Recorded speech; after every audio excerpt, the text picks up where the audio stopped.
Okay, we are back after a week break.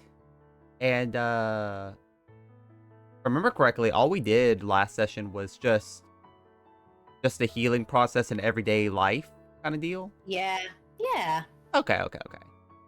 So we're on chapter 3. I'm assuming I like I said, I think because every time that we've played, we've gotten through a chapter. I think we're really close to finishing this chapter. Mm. So let me load this up. Let's get started. Okay. So I'm with you. I do want to continue the story of the uh the divorced family. Okay, yeah. So we'll go ahead and go to the Mhm. library. I'll go first. Let me take a drink of water real quick.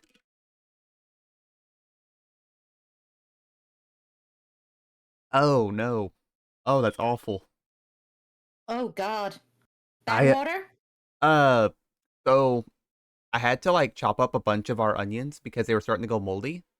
Oof, So yeah. I had to spend like all day chopping onions yesterday. Oh, yeah. And the smell and taste of onions has permeated into our water.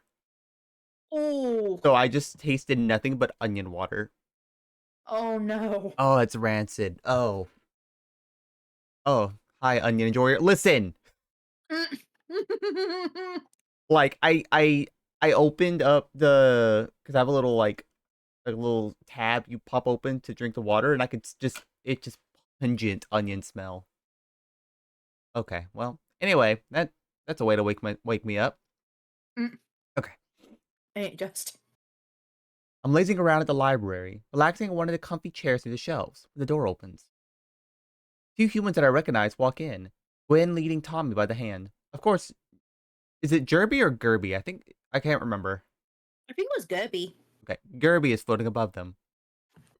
The three of them go right past me, and Gwen takes a seat at an empty table close by. I'm gonna be right here. Remember not to go too far away, okay? I know. Smiling, Gwen kisses Tommy on the forehead, and he makes a grossed out face. She pulls out a pen and some papers and spreads them out on the desk, sighing as she starts to look over them. I watch as Tommy, accompanied by Gerby, looks around the kids' section for a bit, pulls a couple of books off the shelves, but puts them back without opening them. Finally, he wanders off over to the edge of the library and gets down on his hands and knees, crawling along the floor. I don't have anything better to do right now, so I go over to where he is as well. I nod at Gerby as I do. What you doing? Tommy startles at the sound of my voice, but then holds up one finger to shush me. You're not supposed to talk so loud. We're in a library. Great, even kids are telling me off now. Mm. I'm looking for spiders, though. Spiders, huh? Why? 'Cause they're cool? Now that I think about it, he was trying to find bugs one of the first times I met him. I wonder if the one that I caught for him is doing okay. Probably not if I'm being honest. He is like a kid. He probably forgot Mm-hmm. about it a couple seconds later. Are Yeah. you collecting them? Yeah. Do you like bugs, too? Not really. They're okay, though. I've eaten a few when I had no other options, but I don't think he wants to hear about that. Nobody does, except me. Everyone thinks they're gross and creepy. But you don't. That's why I like them. Wanna help me look? I'm not very interested in catching spiders, but Juliet might count it as helping to clean up a bit. Sure, why not? I think I know where some are. Whoa, really? Yeah. There's this one corner that's really dusty. Gerby follows us as I take Tommy to the corner in question. Although Juliet keeps the library pretty clean, there are some spider webs and dirt between one of the shelves and the wall. Wow, you were right! Gerby, come help me look! Gerby floats down to Tommy's eye level. Gerby's my friend. You can't see him, but he's here with us. Cool! I don't feel like explaining that I can in fact see him right now. Tommy closes one eye and peeks into the crevice, looking for bugs. Actually, Gerby's my only friend. I met him when I was looking for a beetle. He looks like a flower, but he's not. If I do find any spiders, I have to get two so they're not alone. Especially if they're married. If they have any kids, then that would Okay. be really sad too. Oh, that reminds me of an episode of. Have you ever watched Bluey? Yes, I have watched Bluey.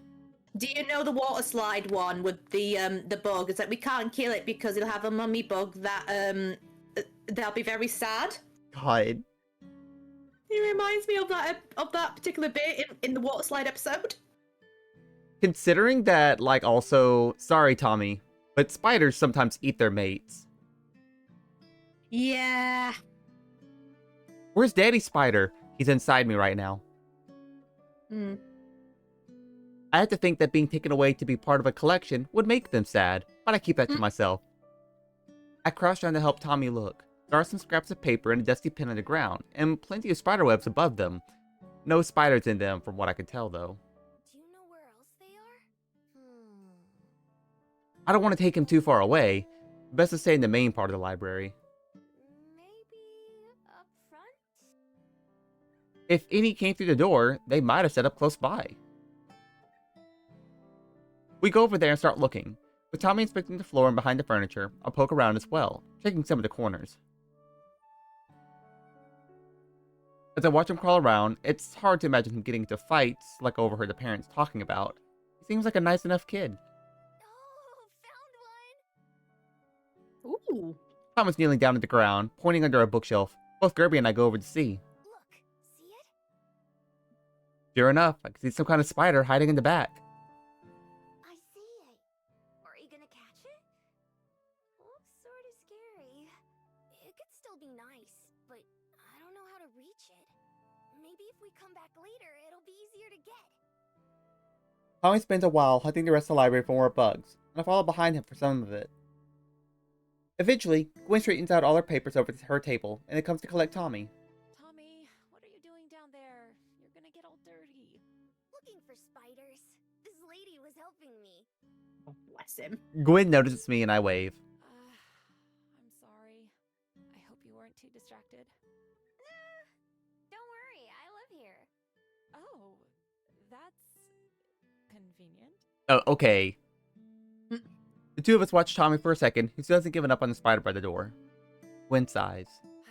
Thanks for keeping him company. He doesn't have a whole lot of friends his age to play with. Meanwhile, I'm trying to study for grad school and raise a kid and work a job and get a divorce all at once. Well, not that any of that's your problem. Gwen tries to rub her eyes and ends up almost dropping the paper she's carrying. Kind of reminds me of Aspen, the way she seems like she's holding in a lot more than she's letting out. That's okay. I don't mind. By tomorrow, she won't remember telling me any of this stuff, so if saying it helps her to feel better, then it doesn't really bother me one way or another. With a tired smile, Gwen rearranges the things she's holding so she has a free hand. Come on, Tommy. We need to get going. Fine. Tommy looks under one last bookshelf and then finally stands up. Gwen leans down to dust off Tommy's knees and pants before taking his hand. Thanks again. If you live here, I guess we'll probably see you around. I've got a lot of studying I need to do, so I'm sure we'll be back. Say bye, Tommy. Bye! If you see any cool bugs, save them for me! Just to save him in a jar. Will do. Yeah. Bye! Gerby waves goodbye to me as he floats out the door with the humans. Hmm. I can't help but feel a little bad for Tommy and Gwen, and for Tommy's dad as well. Seems like both parents are doing their best, but Tommy has his own problems too. Without even trying, I know more about all of them than they're aware of. I have a feeling that won't change, especially if they're going to be back frequently like Gwen said.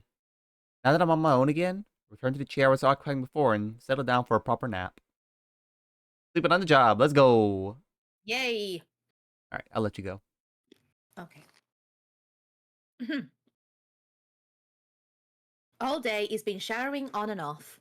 Raindrops still pattering on the roof even now. At least the frogs outside are comfortable, happily croaking away in the dark night. Oh, hello, we got rated. Hello, everyone. Ooh, hello, Raiders. Welcome. Hello, we are playing Please Be Happy with Hiro. Let me give you a quick shout out, Boysen. If you want to introduce yourself, Hiro. Yeah, I'm Heroynex, you can call me Hero for short. And I am a British PNG tuber hailing from the UK. Heck yeah. I'm just happy to be here. Go Home Annie. I haven't heard of that game. Did you have fun? I'm not Annie, I'm Hero. And I am home. Well, glad to have y'all here. Again, Heroynex is helping me read because I cannot read for very long. But yeah, go ahead, grab a snack, take a seat, get comfy as we continue on with the visual novel. I'll just okay, yeah, I was gonna say I'll just start over from the thing, Oh, but my okay. bad. It's all right. To starve off the cold, I keep a warm blanket wrapped around me while sitting up and watching TV. I don't really understand all the complicated things the presenters are talking about, but it's interesting to see the reports from all around the world. My ears prick up as I hear someone walking up to the door, a series of 3 knocks gently ringing out against it. Always 3, from Juliet. Yeah? Oh, I like that Sorry. nightgown. Oh, that's pretty. I can make some hot chocolate as well. Sure. Be right down. Ooh. Ooh, a little tea date with our Princess Charming.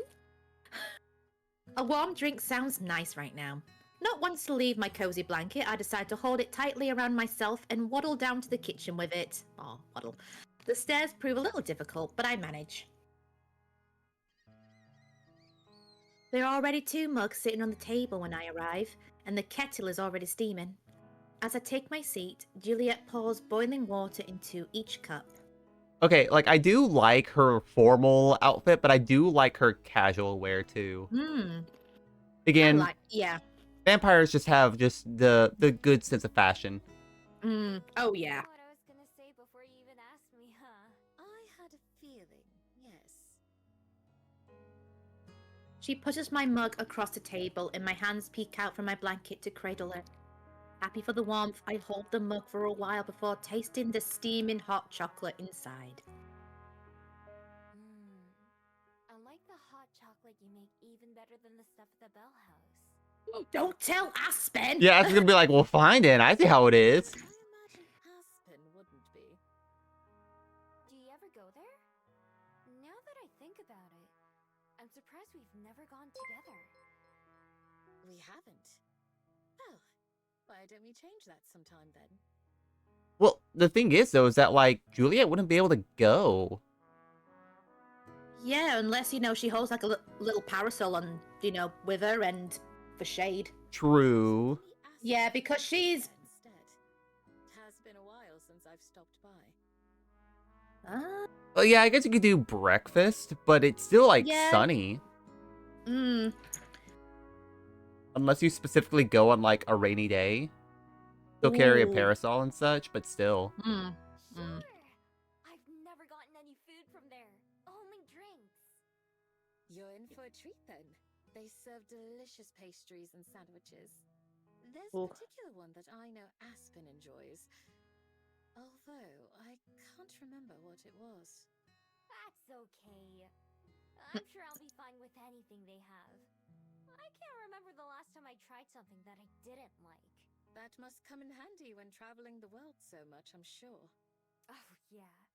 Can't afford to be picky when you don't know the next time you'll even have options. Have you found a favorite food? Or type of cuisine that you most enjoy? Not really. Most of the time I just eat junk food or leftovers. That's a mood. Not really anything fancy. Look, as long as it fills me, we're good. Yeah. Understandable. If there's ever a certain dish or meal that you'd like to try, it would be my pleasure to help make that happen. Perhaps we could even learn to cook it here at home, so you could have it any time.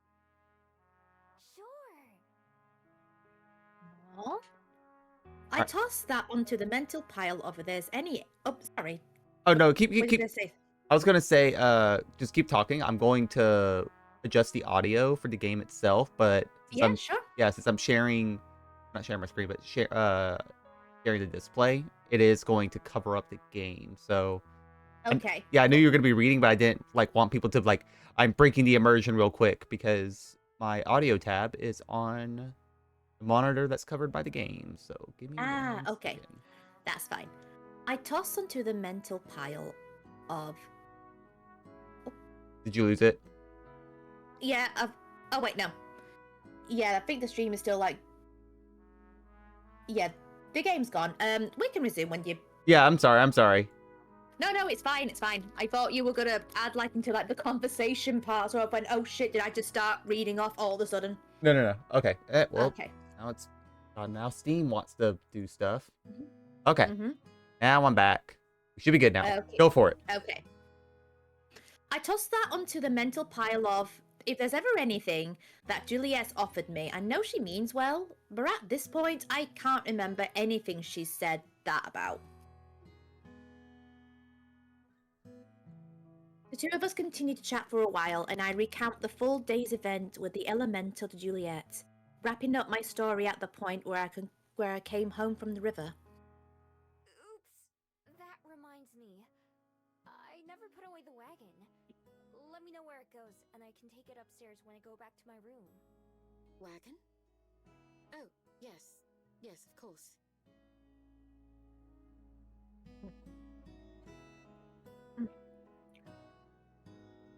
Juliet quickly looks away, taking a sponge and busying herself cleaning some loose sugar off the counter. But it's obvious that something's off. I'm not sure what to do. It's rare that Juliet's the one who seems uncomfortable. In fact, this is the only time I can think of. Other than when I first met her, of course, when I sort of tried to steal that painting. By the way, who does all that stuff belong to? The wagon and the toys, that is. Were they part of the library children's section before or something? No, they were personal possessions, not part of the library. Oh, like from when you were a kid? I'm surprised you managed to keep them for that long then. No, not my childhood. Oh? What do you mean? The sponge stops moving, Juliet's shoulders slumping as she gives up trying to work. I feel a little bad for making her act so oddly. If you don't want to talk about it, that's totally fine. Sorry. I didn't know it was sensitive. I'm really, really sorry. Aww. It's fine. You couldn't have known. Besides, perhaps it's only right that you know. Know what? She turned back towards me, taking a breath before she continues. Her eyes don't look at me though. They're looking past me. Do you remember when, several weeks ago, I told you that I met someone who changed my life? Someone who made me want to be a better person? Yeah. Well, her name, my daughter's name, Uh. is Cosette. We're rizzing up a MILF? I was about to say, she's a mom? Yes. She's a mother? She's been the Sorry.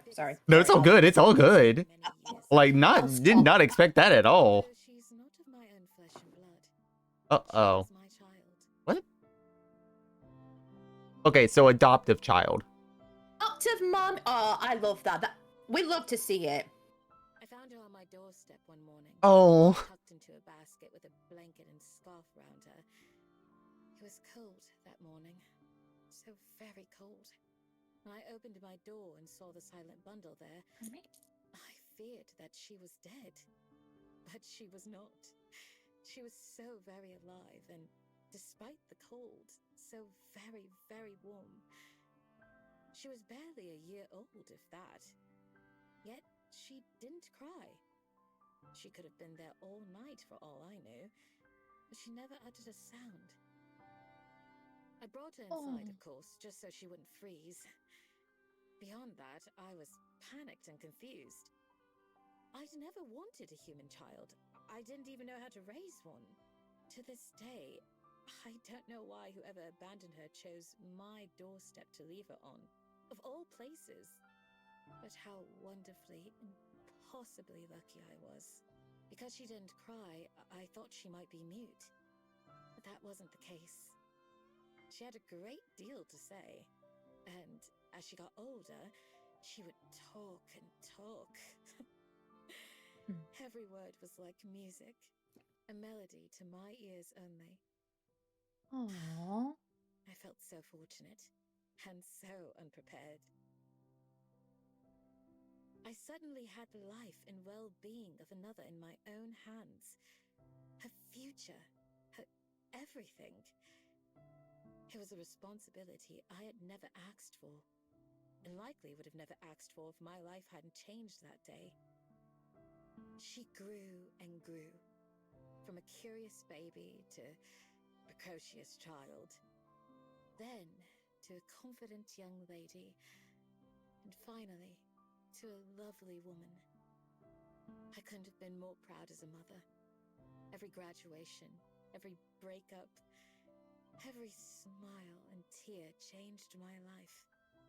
As my daughter, of course it would be true to say that I raised her, but it was mutual.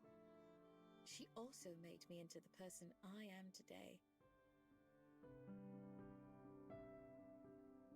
Once Juliet finishes speaking, I let out a breath I don't remember holding. Just when she first started talking, her gaze is still fixed on an empty wall somewhere above my head. Just like when Aspen gets sucked into one of her books. I can tell that Juliet's mind is somewhere else entirely. The moment that I resolved to raise her, I made a promise to myself and to her. A promise that I would do all in my power to make the world Cosette lived in, grew up in, a better one that I had experienced. That I would show her how to find the beauty and the joy in all things dark and terrible. In a sense, I ceased to exist as a single person. My life was no longer my own. It was tied, forever and always, to another. So, all those toys and things.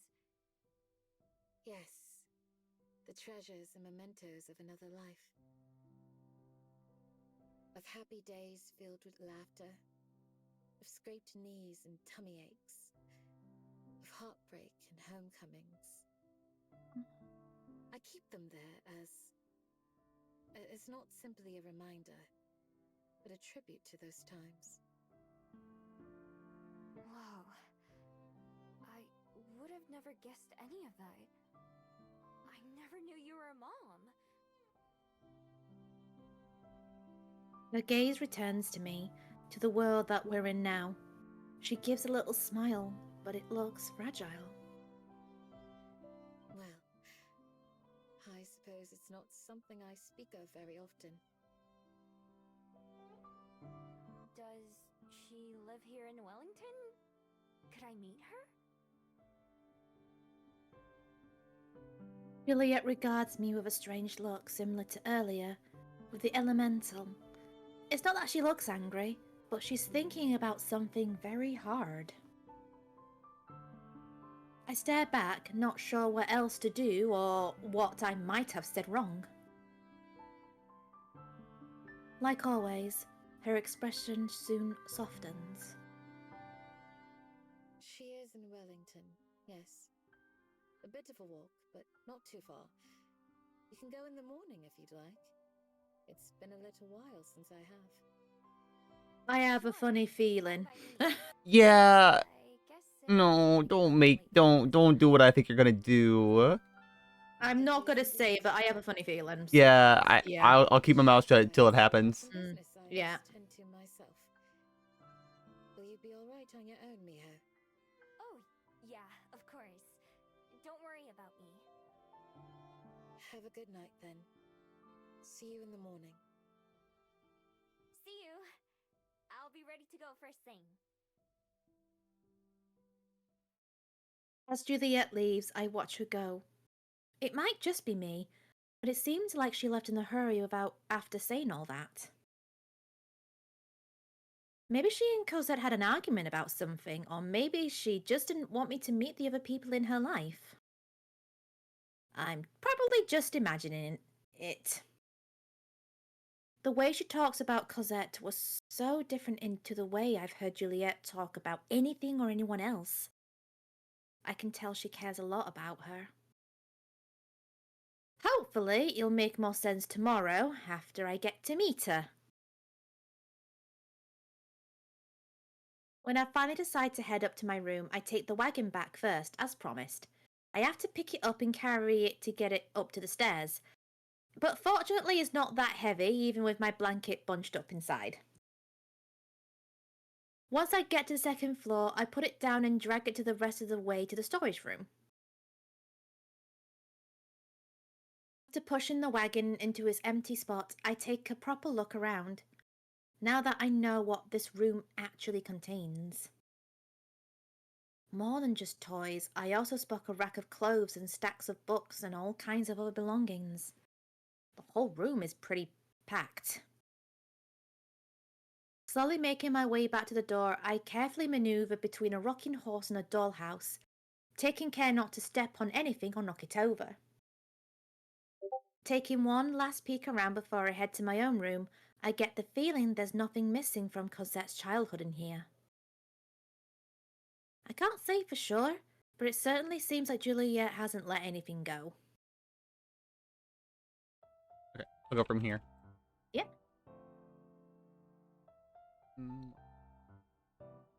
Morning air is fresh and crisp, the plants around us looking healthier for the drink last night.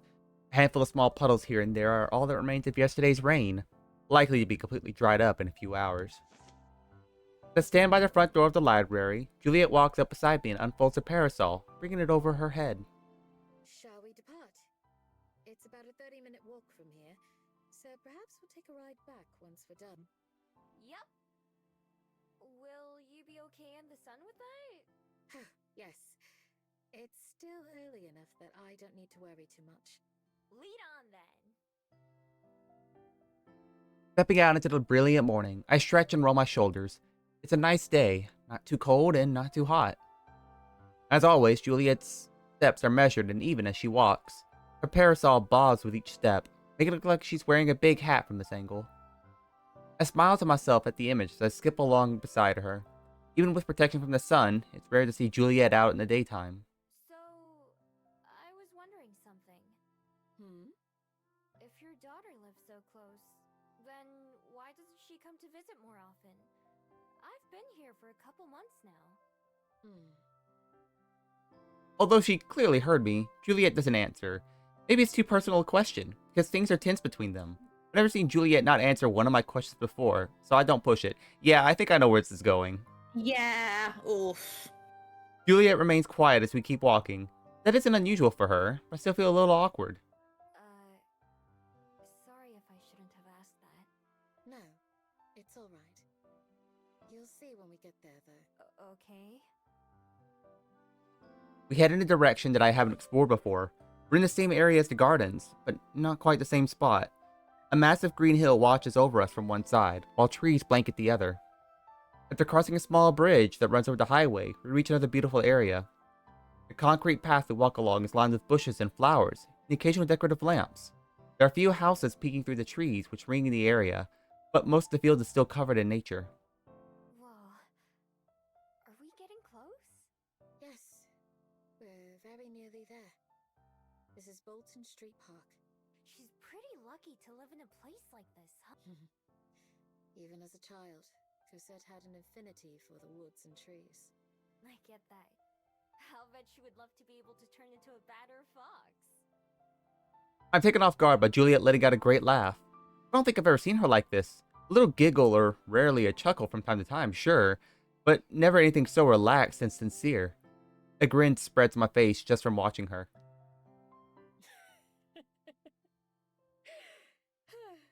Yes, I think you're right about that. There are only a handful of houses around the park, so I wonder which one is Cosette's. Time and time again, we walk on past the turns which lead to any of them. Just as I start to wonder where it is going, Juliet slowly comes to a stop. The main path forks into two here. The one to our left, a well-trodden dirt path.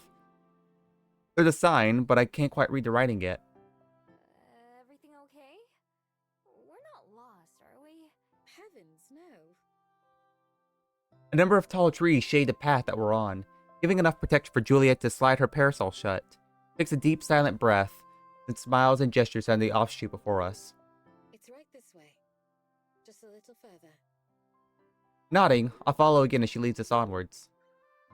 Right away, I notice that something's a little bit off. Juliet's steps are slower and a bit more uneven. She doesn't want to get wherever we're going. After a few minutes of walking in silence, she takes one last turn off from the path we were on, leading me up to a small hill dotted with trees. Once we reach the crest, Juliet comes to a stop. Still confused, I step up beside her. Here we are. Huh? I don't see. Oh. In the shade of one of the trees is a gray stone monument. Its edges are rough and worn from time, but it's spotlessly clean. There are others like it nearby, practically identical. Words are carved into the stone, too small for me to read easily. I'd never visited before, but I realize what this place is. Silently mouth the letters of the word at the top, even though I'm pretty sure I know what it's going to say.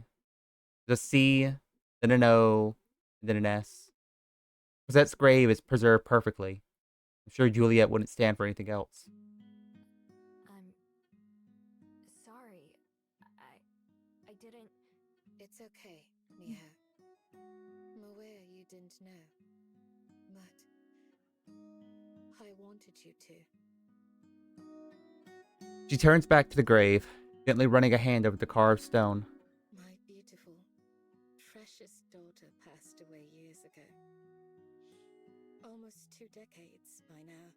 She lived a long, full life and spent her final moments with those she loved.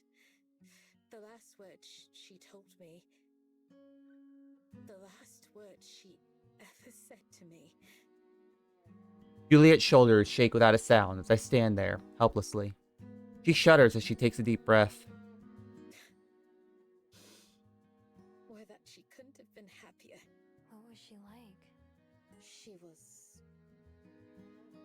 was so many things that it's almost impossible to answer.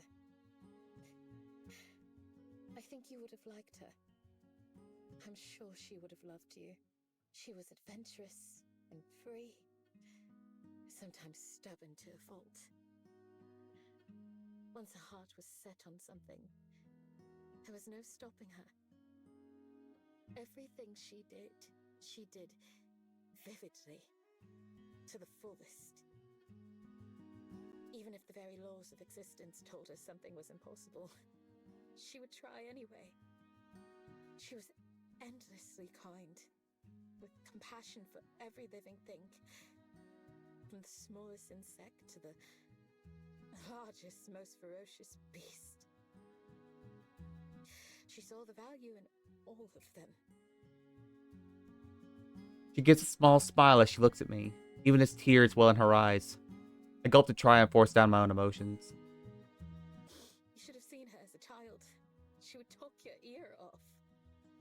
Both of them if you'd let her. There wasn't a single person near us who didn't know who she was. So open and free was she. That warmth and care. It was the core of her life. If she saw someone in need, she would rush to their aid. It just naturally came to her.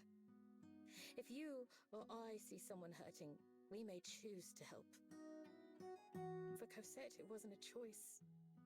It was simply who she was. To know her was to adore her. Every day that went by, I was more and more proud of her. Those virtues never faded a bit.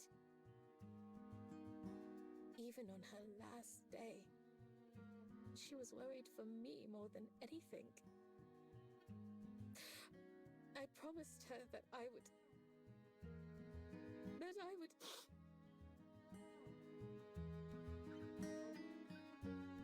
Juliet sobs, dragging her hand across her face. All I can do is watch. My own emotions, a storm that tosses me in all different directions. The pain in Juliet's shaky voice is enough to make my own breath tremble. But beyond that, there's something else. something eating at me that I don't want to acknowledge. Juliet turns back towards the grave, taking a couple steps closer. Unfurling her parasol, she holds it over her shoulder like a shield, guarding herself against the sunlight. She's also able to stand a little straighter. I like this art, though. It's pretty. I promised her that I would live as she did, to honor her memory with kindness and with virtue and with compassion and patience for all. That I would ensure her legacy lived on in the many lives she had touched. It was only in the days that followed her passing, as I wandered lost and alone, that I truly began to understand how much she had saved my own life. The gift she gave me was something I'd never had before. Purpose. How very silly and irrelevant things such as wealth and prestige began to seem after that.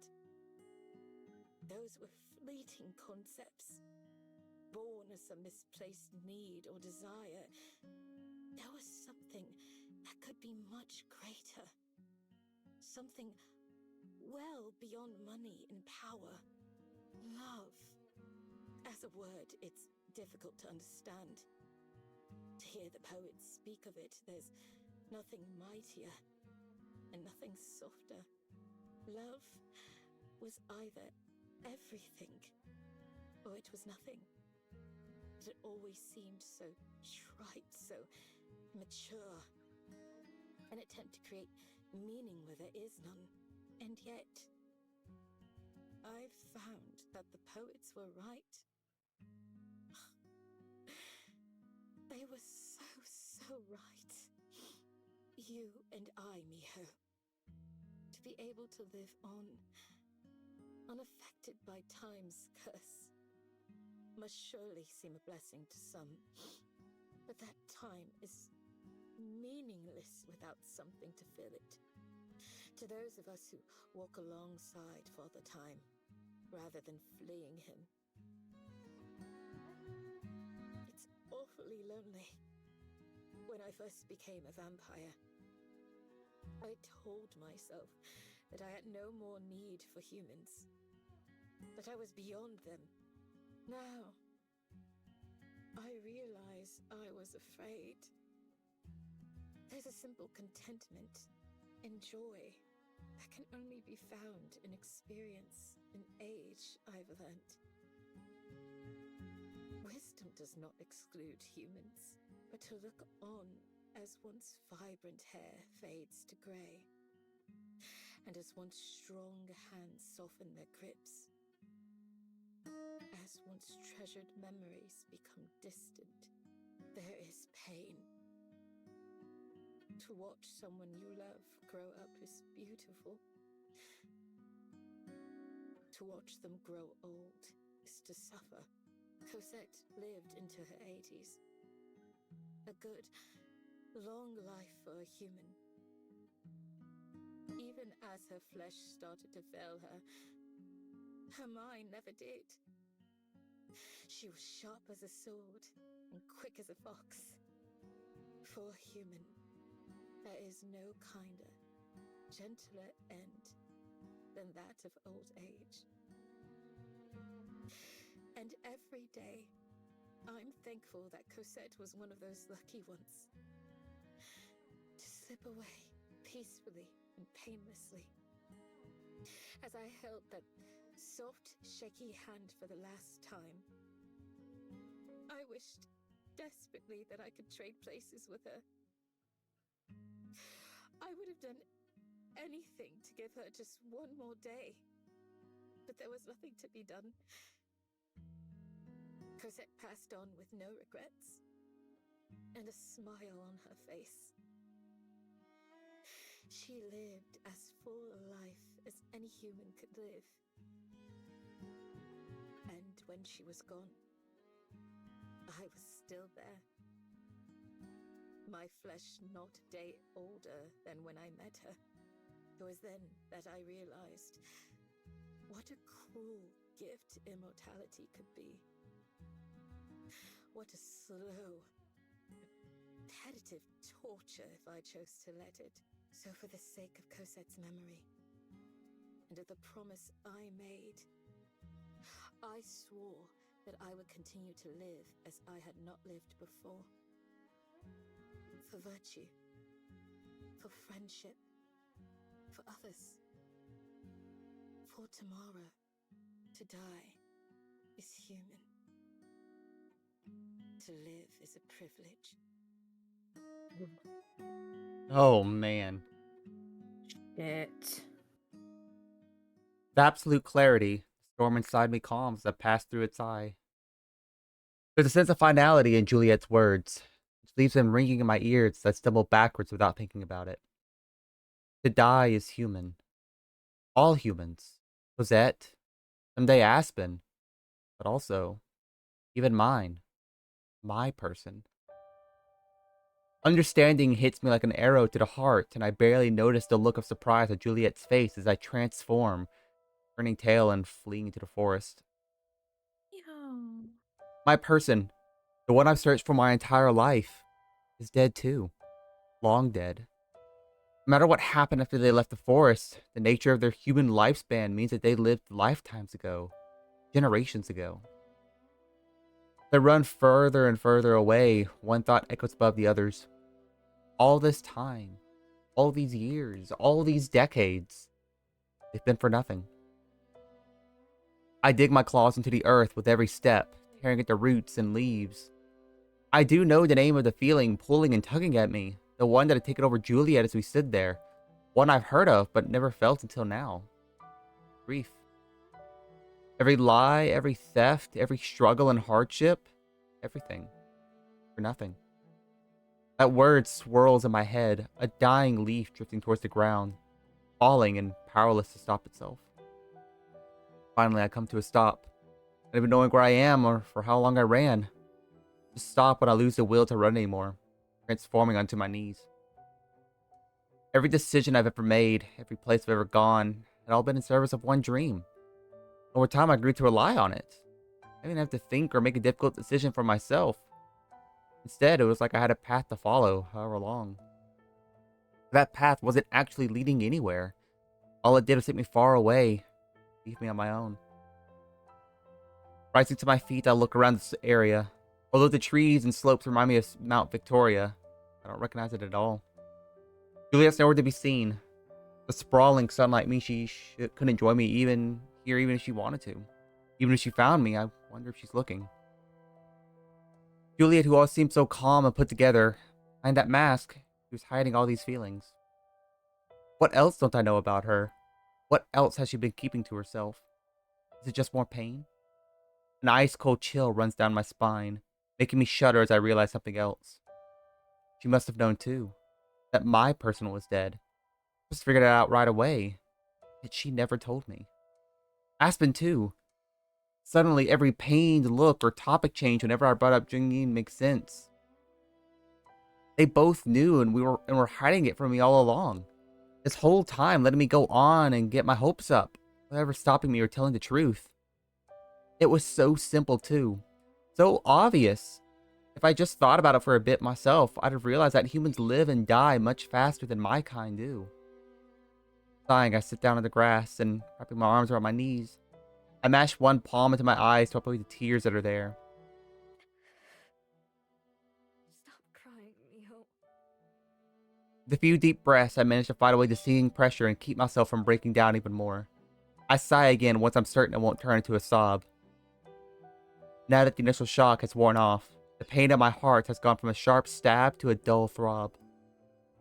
Aside from pure survival instinct, death has always been distant and faceless to me.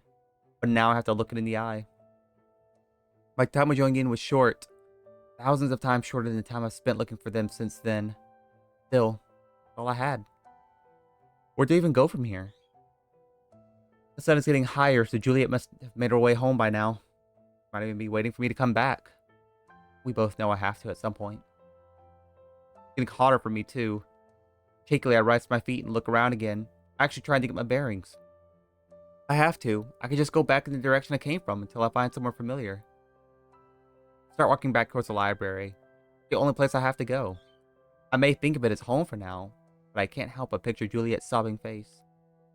Immortal or not, there has to come a time someday where we don't see each other.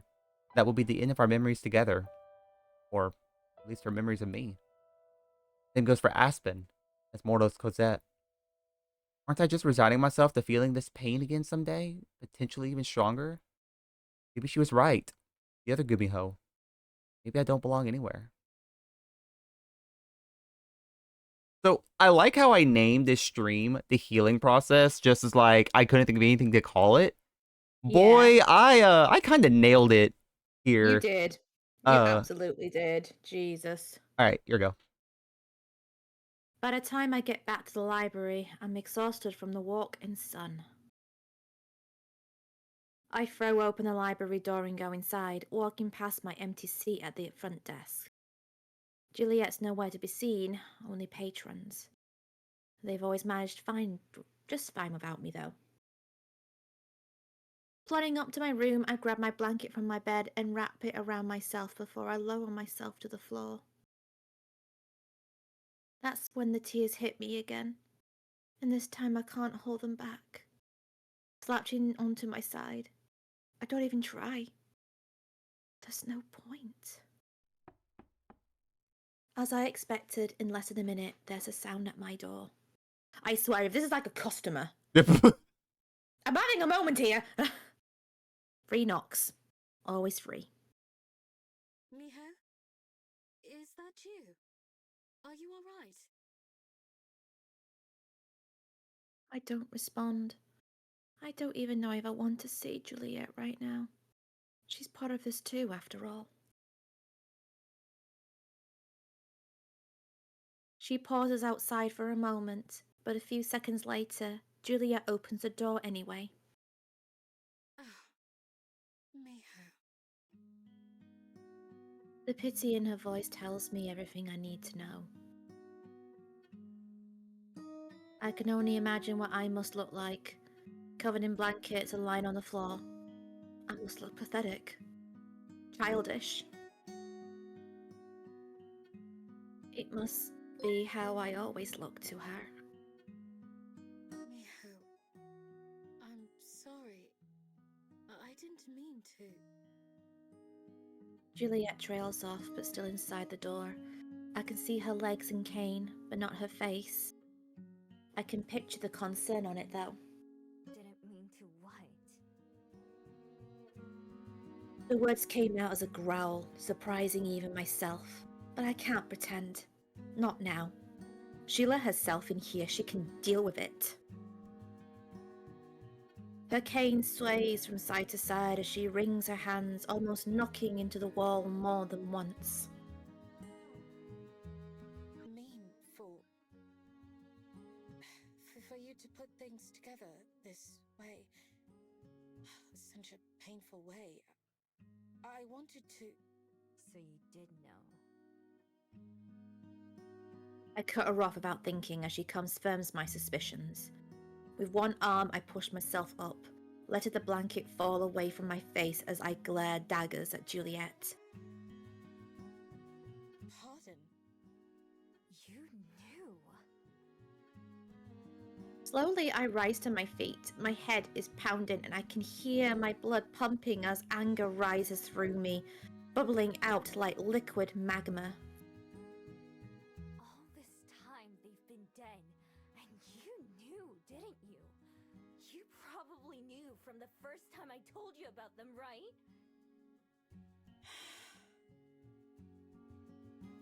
He stiffens, and then Juliet sighs deeply. It's all anyone ever seems to do around here. I did. Yes. Why? Why didn't you tell me? Although tears are beginning to choke my voice again, I manage to shout out my question. My accusation. I've been looking like such an idiot. I'm already an idiot compared to you and to Aspen. Every day I'm reminded of that. Okay, but like it wasn't. Ah, Oh, I get it's valid. I get both points of view because they don't know who her special person was until she said, "Oh, I found this from the museum." And it's kind of like, "Okay, how do we tell her that this person's long dead? Do we let her find out herself or should we get to the chase and tell her?" yeah, like I like ripping the band-aid here is really bad, but at the same time, like Mm, I guess because I mean it's hard to tell if a yeah. person's immortal or have a special ability or anything like that. So I guess that's the Mm, thing. It's like you probably just had the yeah. mentality of either my person was a human or I just didn't register that they were human. And either way, Mm, it's just not good to like being able to do it. yeah, they're both hurting. Really takes the cake, doesn't it? But I get her feelings are absolutely valid. Like I hear her. Yeah. Absolutely. To be told like this instead of finding Whole yeah. entire life over something everyone else can figure out right away. Oh, that's Miho, a it isn't like that. that is oh god that this is hitting home. Yeah, like again, Yeah. I it was silly, and then suddenly like, oh, it's Yeah. Then why? Tell me why you didn't tell me sooner. Or Aspen. She knows too, right? Juliet nods meekly. My eyes burn and my nose is running. My face hurts in every way possible. I didn't. We didn't know how. No how? What do you mean no how? There's telling you and then there's telling you. yeah. It's kind of like, what does she prefers? Like, just what I was gonna say. Yeah, you do realize they're long dead, right? And then it's kind of like, look, it's a possibility that your person that may have died a long time ago, seems that you have outlived them by decades. Hmm. Oh, I can't keep myself from shouting. I feel so stupid, so angry, and so sad. Please, Miho, try to understand. We were still just getting to know you. You barely trusted Aspen or me. If we just told you that the person you were looking for was deceased, we didn't know how you'd take it. You might not even believe us, for one thing. Or perhaps it would give you cause to run away again. As the weeks went on, we wanted to, but it never seemed to be the right time. Hmm. Neither of us wanted to be the one to, out of nowhere, bring your whole world crashing down. Not when you were trying so hard. You seemed so happy. It felt more cruel to ruin that in a way. I'm sorry, Miho. I truly am. It was wrong of me to let it go this long without saying anything, but believe me, I only hesitated out of love. Aspen and I both. We simply couldn't bring ourselves to break your heart that way. Oh. Fat load of good that did. Juliet sniffles and I have to look away. I don't want to see her cry again. Not while I'm already like this.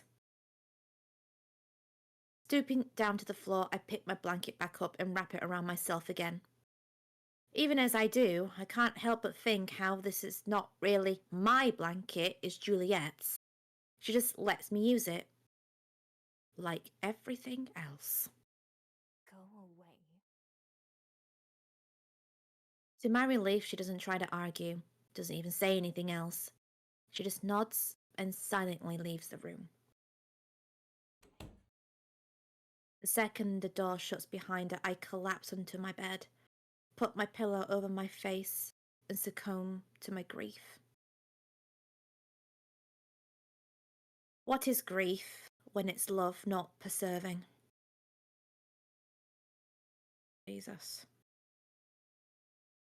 My everything Oh, hurts sorry. when I... A finger slip. No. It's alright, I didn't even mean to fall asleep. I must have cried myself into it.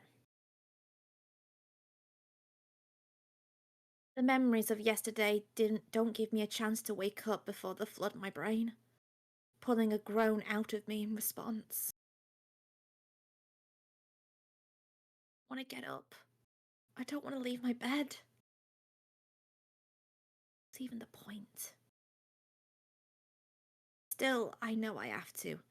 I have to see Aspen in the next few hours and Juliet too, eventually. I don't know what to say, or even what I want to hear. As much as I like to avoid everything and everyone, the rational part of me knows I can't. Instead, my magic and bead force me to conform like always. Either get up or be forgotten. It's not really much of a choice. I sluggishly get dressed and wipe down my face, which is still red from crying. Then I trot downstairs to where we normally be having breakfast. Except it's later than usual. There's food on the table for me, but it's long since cold. I can hear the sounds of conversation and movement. That means the library's already open. Life goes on, with or without me. I crammed down the slices of cold toast and browning apple without really tasting them, just knowing that I need the nourishment. Then I wandered up to the front of the library, where Juliet is seated in my spot at the desk. As she noticed me approaching, I could see her struggle to decide how to greet me, uncertainty plain in her eyes. I can't decide either, so I just settled for a stiff nod. Hey. Good morning, Miho. Her voice is awkwardly stilted. It seems out of place for Juliet. I gesture at the stack of books next to her and the hard-filled checkout seat. You can go to bed. I can take over from here. Juliet shakes her head, looking a little more confident in the motion. No, it's all right. You're in no state to be working today. Let me handle it instead. Oh, Really? Juliet. It's fine. A patron starts to approach the counter, a couple of books in his hand. I start to reach for them, but Juliet stands up, blocking me off. Good morning. All set to check out? I let my hand fall to my side. The person checking out the books looks a little confused, but settles on talking to Juliet instead of me. Fine then, if she wants to, she can do it. She has that same practical tone of voice when it comes to helping a stranger that Aspen does. Aspen calls it her customer service voice. Me, it's the same as how I sound when I'm trying to deceive someone or get something out of them. Yep. Okay.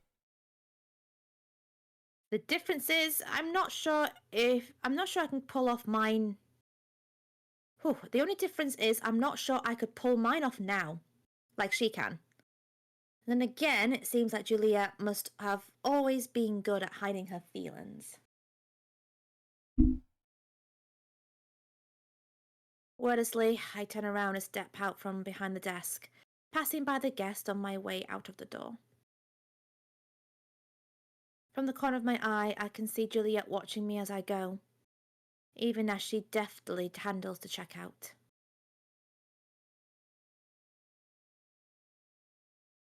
The fresh air is an instant relief, and I gulp it in as I stretch out my arms, just basking in the sun for a moment. I start walking to the Bell House, because I need to see Aspen before it gets too late.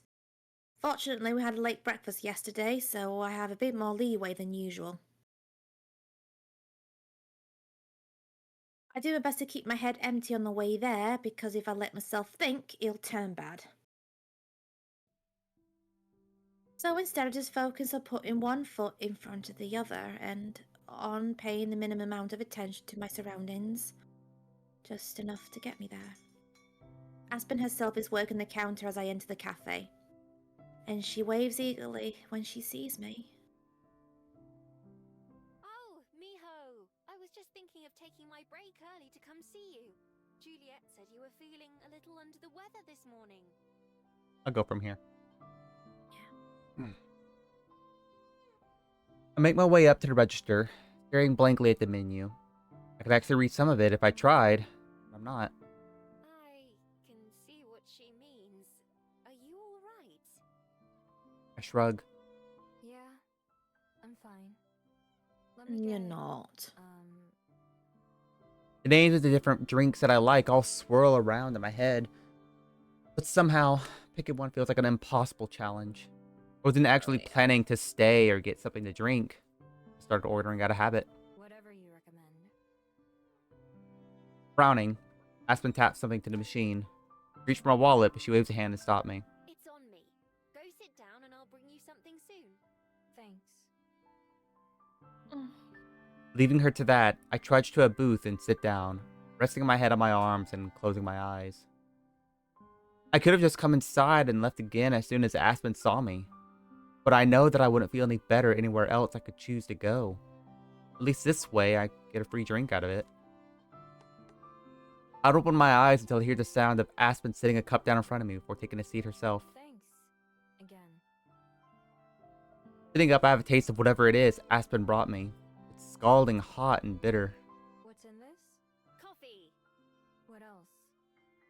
Just Espresso? coffee. You look like you need it. I mean, it will wake you up, but it's like, I don't know. Like, if I'm sad, I kind of want something like sweet to mellow out. Yeah. Yeah, my go-to beverage is always like being a tea to me whenever I feel like sad. That just But reminds. I don't. Oh, go ahead. It's like I don't drink like espressos or coffee like without flavor. I've got to get at least like a flavor Yeah. in coffees and stuff. Yeah.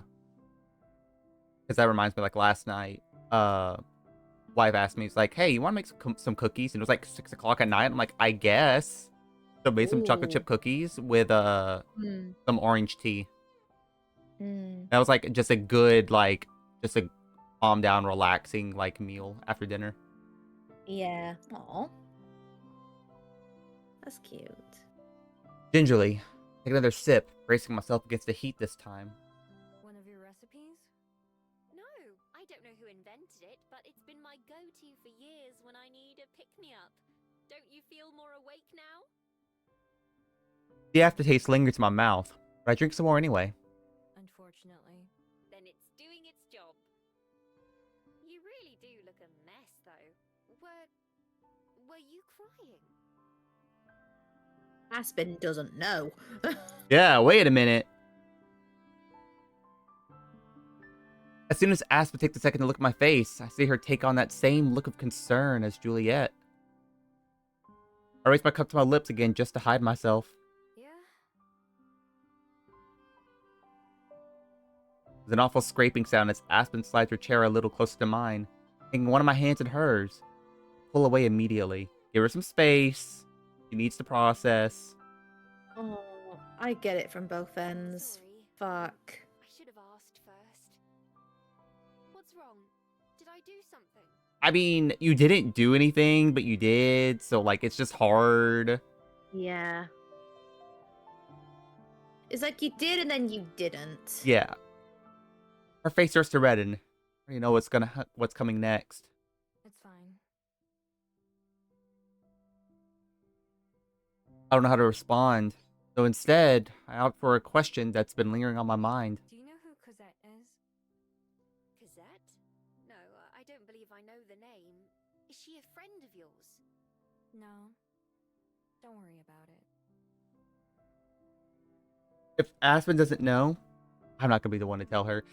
Okay, Aspen doesn't really need to know because... Aspen doesn't need to know about Cosette. Like, you know, Miho could just say, "Look, I've recently found out that my person has died, and I'm hurt that you and Juliet didn't tell me sooner." Yeah. But of course, she's in that state of mind that she can't get that out. She's still processing that. Yeah. And again, it's just like, just explaining, like, I have realized the concept of mortality applies Yeah. to everyone, and I need help. Yeah, I think it's kind of like when. Yeah, I can. It's like, imagine you've been spending like a long time trying to look for something or someone, and then it's all for nothing. And then it's kind of like, what's even the point? Yeah. Sorry, I'm just looking at my pigeons, and one of them's offering a feather. Really cute. Aw, cute. Anyway. Still, it doesn't surprise me in the slightest that Juliet never mentioned her before. Even the two of them are supposedly close friends. Again, okay, so like, if you want to be like, yeah, I was a mom, but my daughter's dead, like, that's something that you can reveal later on, but like, you don't have to talk about it. Yeah, like there's stuff that I haven't even told my close friends. I've not even told my close friends, like I have for like over 10 years, who lives up in Scotland, that I'm in a polyamorous relationship. Like, I've not even told her that yet. there are some things where it's like, I will tell you when the time is right, but I just don't, I don't have to tell you everything. Like, you might be my friend, but I don't have to divulge every detail. Yeah, absolutely. As for my human, though, may as well just get it out there. At least then we'll all be on the same page. I found out my person is dead. Although I've Okay. been sitting with that thought for hours now, first time I've said the words out loud. She said it so, like, sarcastically and passive angrily, and it's like, oh. Yeah, I get. I think Mia was trying. Yeah, sometimes I'm like that. Yeah, I recognize the tone of like, well, thanks I for not reckon. helping, but No, no. It's kind of like, is that kind of tone is kind of like a monotone kind, yeah. where you're trying to get something out, but it's basic. To Yeah, I get her. Yeah. my own It's. surprise. Huh? Oh no. I was just saying that it's really, really relatable. Yeah. To my own surprise. I come out as steady as everything else. At least I don't feel like I'm going to cry. Oh, Finally, I glance at Aspen herself. Just like Juliet, I can see her eyes widen and mouth drop as she tries to think of something more to say. and you knew, didn't you? Her hand toys uselessly with an abandoned straw wrapper on the table. I suspected as much, yes. I sigh, not surprised at all. I don't even have the energy to be that upset compared to when I was dealing with Juliet. I'm sorry, It's okay. Juliet already said it. Well, I'm saying it too. I'm sorry. It seems you probably didn't find out in the best way. Not that there is a best way. That was why we were afraid to tell you. We didn't know how... Actually, I'm just going to stop talking. Yep, that's again, it's just the situations where like, as much as you Yeah. want to talk, like, As much as you want to explain. yeah, it's better just sit there and just like let them get their grief out. Yeah, let them grieve, let them process. Yeah, because I've What's been in happened. that position before. I've been in that position way too many times in my life, Really? so. It's fine.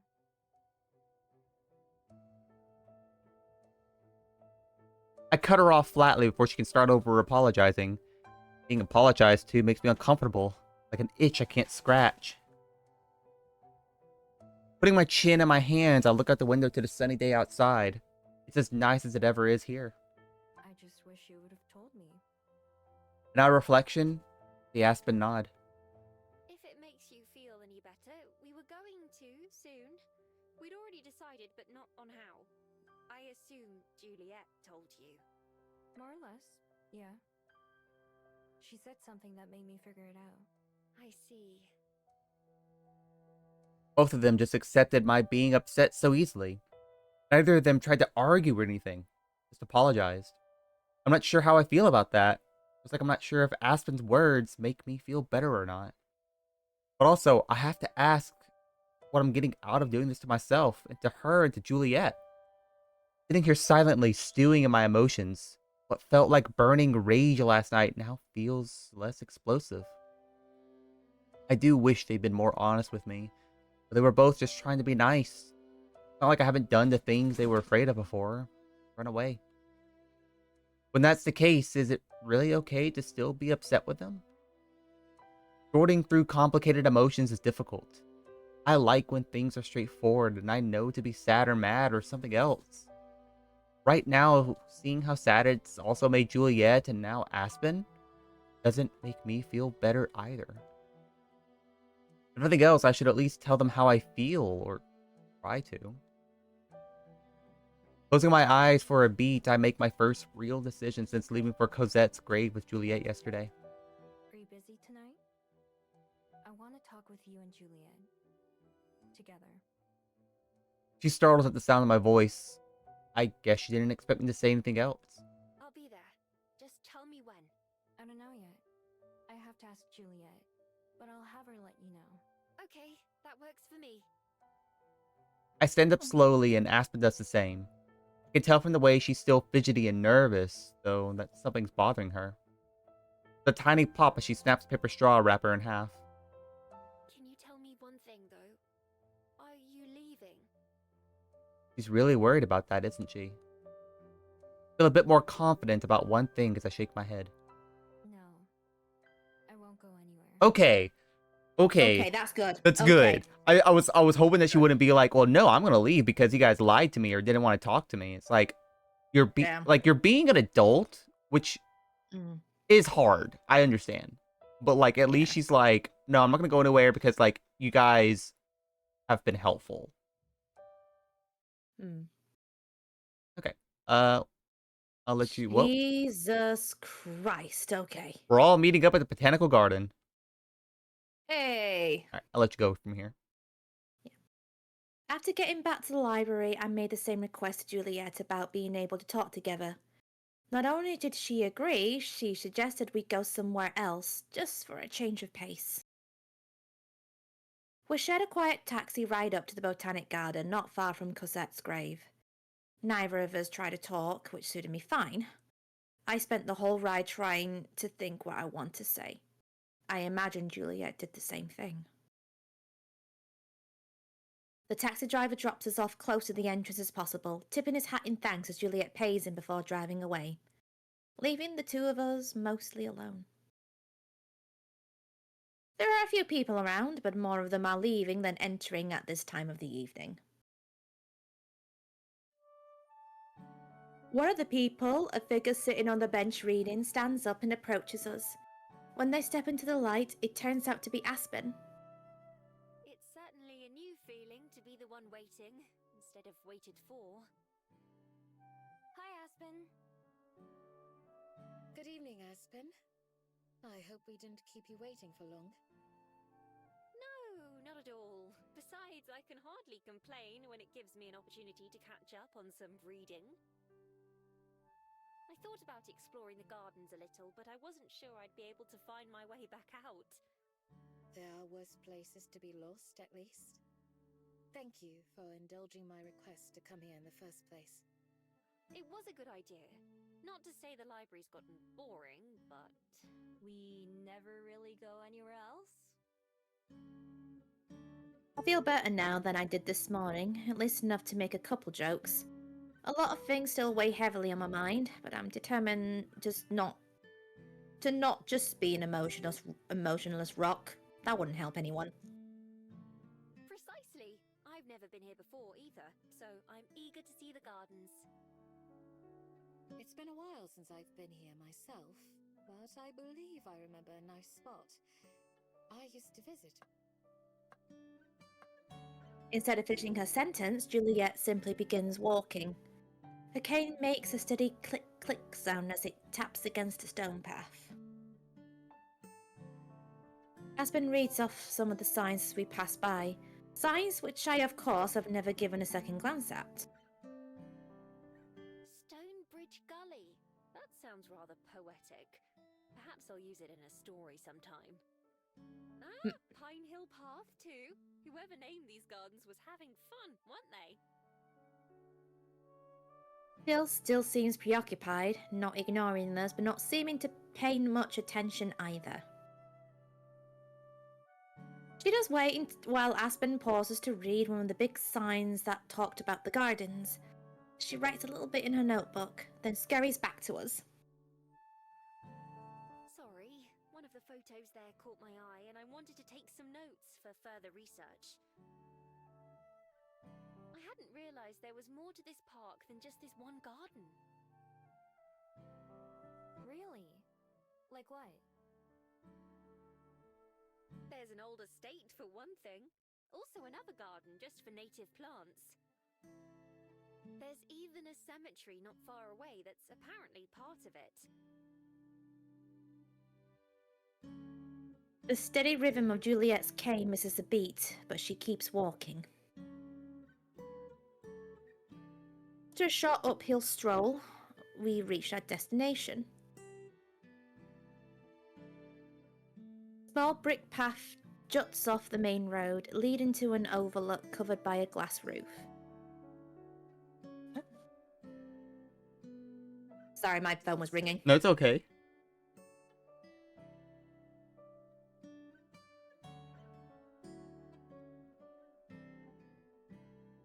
I declined the call. It's probably a spam call.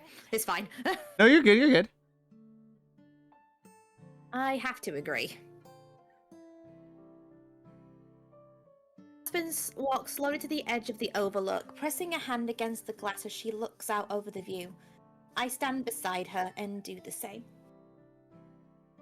We're higher up than I thought, with a good view of the rest of the botanic garden from here. I even spot the main gate. Far across, the same rolling green hills that I noticed a couple of days ago tower over us. Though she smiles, Juliet doesn't join us, instead sitting down on one of the benches. What do you think, Miho? How does it compare to some of the sights you've seen? It's pretty nice. I like the view from up on Mount Victoria better, though. Oh, it's been quite a while since I went up there. Perhaps I should see it myself sometime and compare. You should. You can see the library from the top. I used to go up there to clear my head before I started living at the library. I'll be sure to invite you along, then. He lingers for just a moment more, gazing out at the darkening sky before taking a seat on the bench across from Juliet. Only I stay standing, pacing back and forth. Despite the pleasant chatter just a moment ago, now that we're all here and settled, both Aspen and Juliet sit quietly, but expectantly, waiting for me to speak first. Since I was the one who asked them to come here, it falls to me to start the conversation. But where to even begin? I've been thinking about that all day, and I've decided that maybe I should start at the beginning. The very beginning. I never told you anything about my person, right? About Changin. They both shake their heads.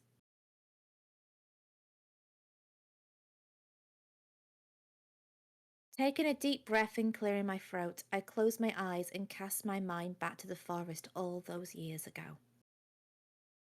I was just a regular fox back then. I don't know how old I was. Foxes don't think like that.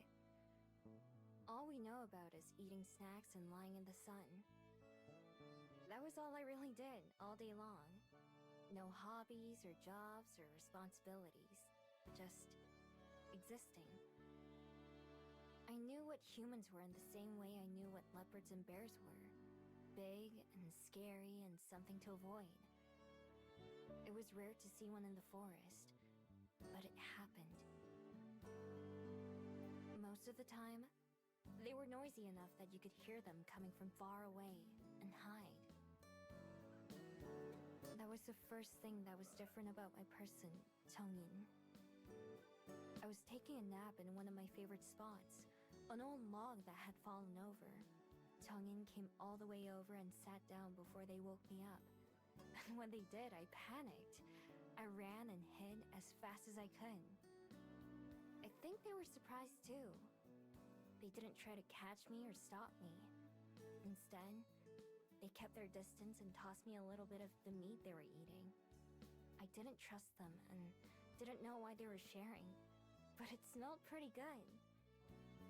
So I grabbed the food and ran away, and eventually they left. When I went back to my log the next day, Tongyin showed up again too. I ran away again, but they still didn't chase me and let me come back on my own. We did the same thing the next day, and the next day, and the next. Then, one day, I was in a new part of the forest. I liked wandering around even as a fox. I wasn't paying attention to where I was going, when suddenly, it felt like my leg was on fire. I didn't know what it was at the time, but I'd walked right into a trap that a hunter left. I couldn't move as much as I tried, and it's still the scariest thing that ever happened to me. I was sure I was gonna die. Finally, Tongyin showed up. At first, I thought they were there to finish me off. Instead, they were worried for me.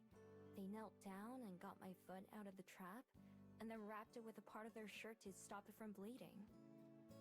That was when I finally figured out they weren't going to hurt me. I kept going to the grove to see them, and they kept being there. I let them get close enough to touch me after that. Still, they didn't do it much. It was only to check on my leg and make sure it was healing okay. One day I went, and they were waiting like always, but they brought a lot more food than usual. And they gave it all to me, hardly eating anything themselves. After I was finished, we sat together for a while. They sat on my log, and I laid in the grass nearby. Finally, they got up like usual and set two things on the ground. One was a bag of food, the same as they had just given me. The other was a little paper scroll. They patted me on the head for the first and only time. Then, they left our grove.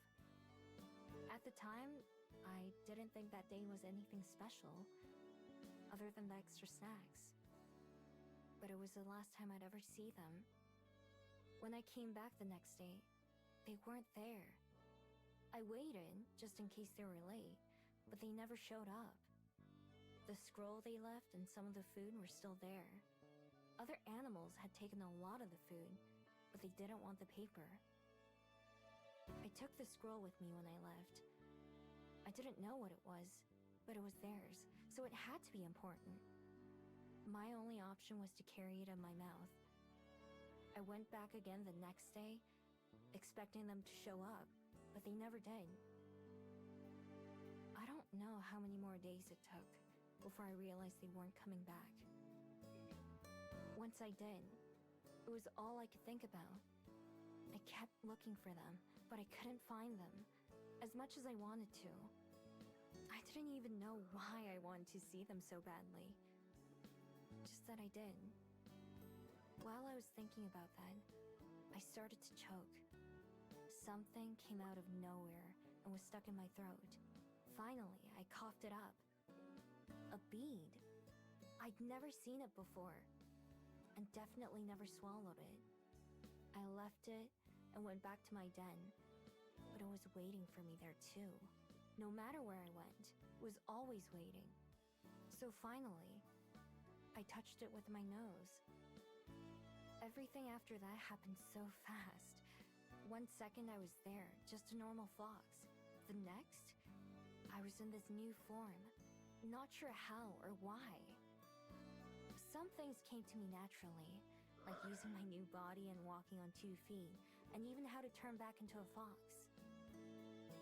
But I still thought like an animal and acted like one. I didn't know any words that I could even think with.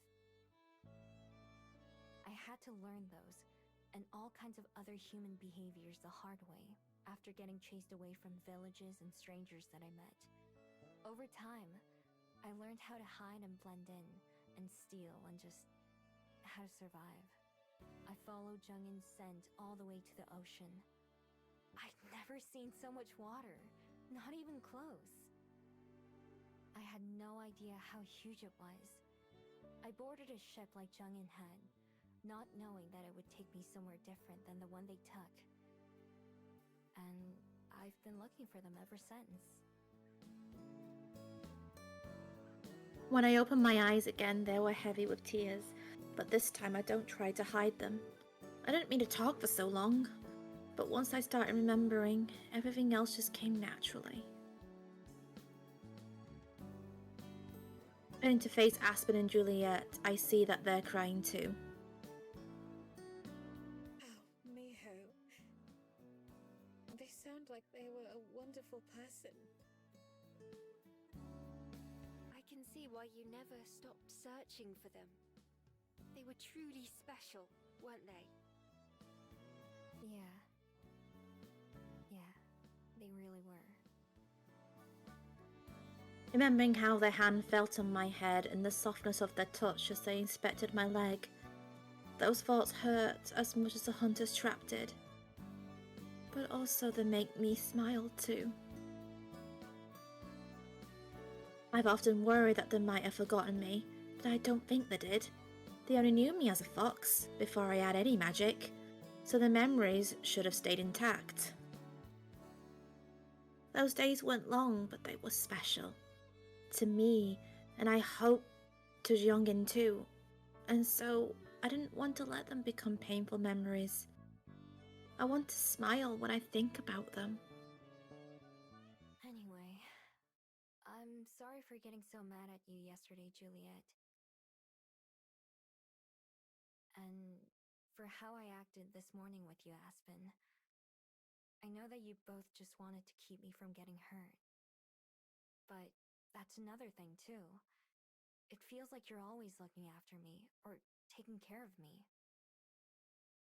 There are lots of things I'm still learning, but I'm not weak. I've taken care of myself for a long time, you know.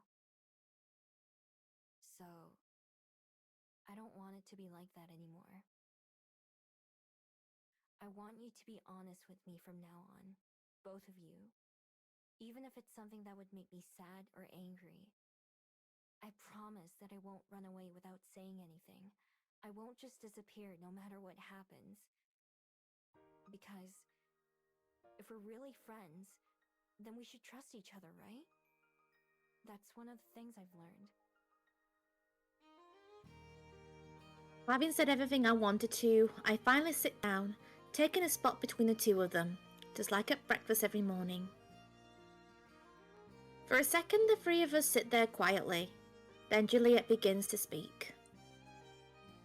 I hear what you say, Miho. And I agree. You're not the only one still learning things, you know? I have a long way to go to. For years, I felt it for the best to remain open, but guarded. If I maintained a comfortable distance, even from those I call my dearest friends, then I would be protecting myself. By never getting to know anyone too well, by withholding any meaningful details of my life, I thought to avoid the pain of loss again. But all I've done is keep myself from experiencing that joy of companionship again, while even causing hurt to others. I'm not too experienced when it comes to being honest to myself. Or perhaps only honest to a point. But you're right, Miho. That isn't how it should be. From here on out, I'll endeavor to be more open, more real, with both of you. For myself, And for you. Juliet looks in our direction, but in particular at Aspen right now. As such, Aspen, there's something that I'd like to tell you. She begins telling Aspen about Cosette in much the same way she told me yesterday. I sit quietly and think about what she said. Okay, well, at least they're talking about this. Yeah. Hearing Juliet describe herself reminds me of me. In the end, we've both always been running away, haven't we? Despite how perfect and put together Juliet's always seemed, she's always been struggling as much. She was just better at hiding it than me. As Juliet recounts the vow she made in honor of Cosette, I see Aspen is listening with rapt attention, like when she gets really absorbed in one of her books. When Juliet finishes her story, both of them have to wipe their eyes. Aspen rummages around her bag to pulls out a small pack of tissues, offering one to Juliet before noisily blowing her nose and wiping her eyes. God, that's certainly a lot to take in. Thank you for telling me, though. Cosette sounds like she was a wonderful person, just like Johnine. I wish I could have met her. I wish you could have as well. She would have had endless stories to recount, and I know she would have loved to share them. As for all the other stuff, first of all, I promise, to both of you, I want us to be truly friends as well. I don't have anything quite so dramatic in my past, but I certainly know how it feels to be performative. I can hardly fault you for curating your self-image when I do the same thing. It's kind of funny, actually, and a little scary to hear you talk about Cosette and Zhongyin. Because, as someone who will one day be past tense, I often wonder about how I'll be remembered when I'm gone. Not that I expect that to be any time soon, but still, I hope that someone speaks of me just as fondly someday. There will be more than enough time for me to worry about that in the future, though. Right now, I'm glad we had this conversation. It was worth the near panic attack I had earlier, wondering what would be said tonight. Me too. I still have a lot to think about, and I'm still sad. But I don't want to be sad forever. I know it's not what they would have wanted for me either. But I do know that I'm lucky I met you too, and that you're my friends. I want it to stay like that. My cheeks burn from saying something like that out loud, for the first time ever, but I liked saying it because it's true.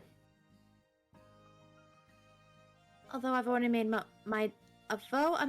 up my mind to stay, it's sitting here in the middle of the gardens that I know I made the right decision. For all the doubts I had, all the struggles, I'm thankful that it happened, and I can finally admit that to myself. Maybe it won't turn out the way I expected, but for once I'm content with my life right now. Well said. And don't worry, Miho. We're not going anywhere. Even if it's not always perfect, it doesn't need to be, just like Juliet. Oh, Miho, I'm glad too. The first time you stepped into the Bell House was one of the luckiest days of my life. All I have to do is keep trying, like Aspen. So maybe another first time would be appropriate. Hopping up from the bench, I grab Aspen's hand and Juliet's hand and pull them to their feet too. Oh, let's go! I know! Aww! Then spreading my arms as wide as I can, I pull them both into a hug. Without hesitation, I feel them embrace me in return. From that first day at the cafe, all the way to now. It's chilly out here in the gardens in the cool evening air, but it's really warm in Aspen and Juliet's arms. And I smile to myself and to them, to anyone who may be watching. Mine too.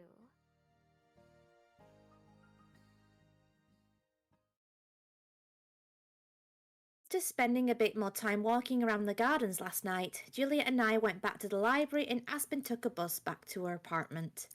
Once we got back, I fell asleep almost immediately, my brain finally getting some relief from all the emotions of the past few days. I'll go from here. Mhm.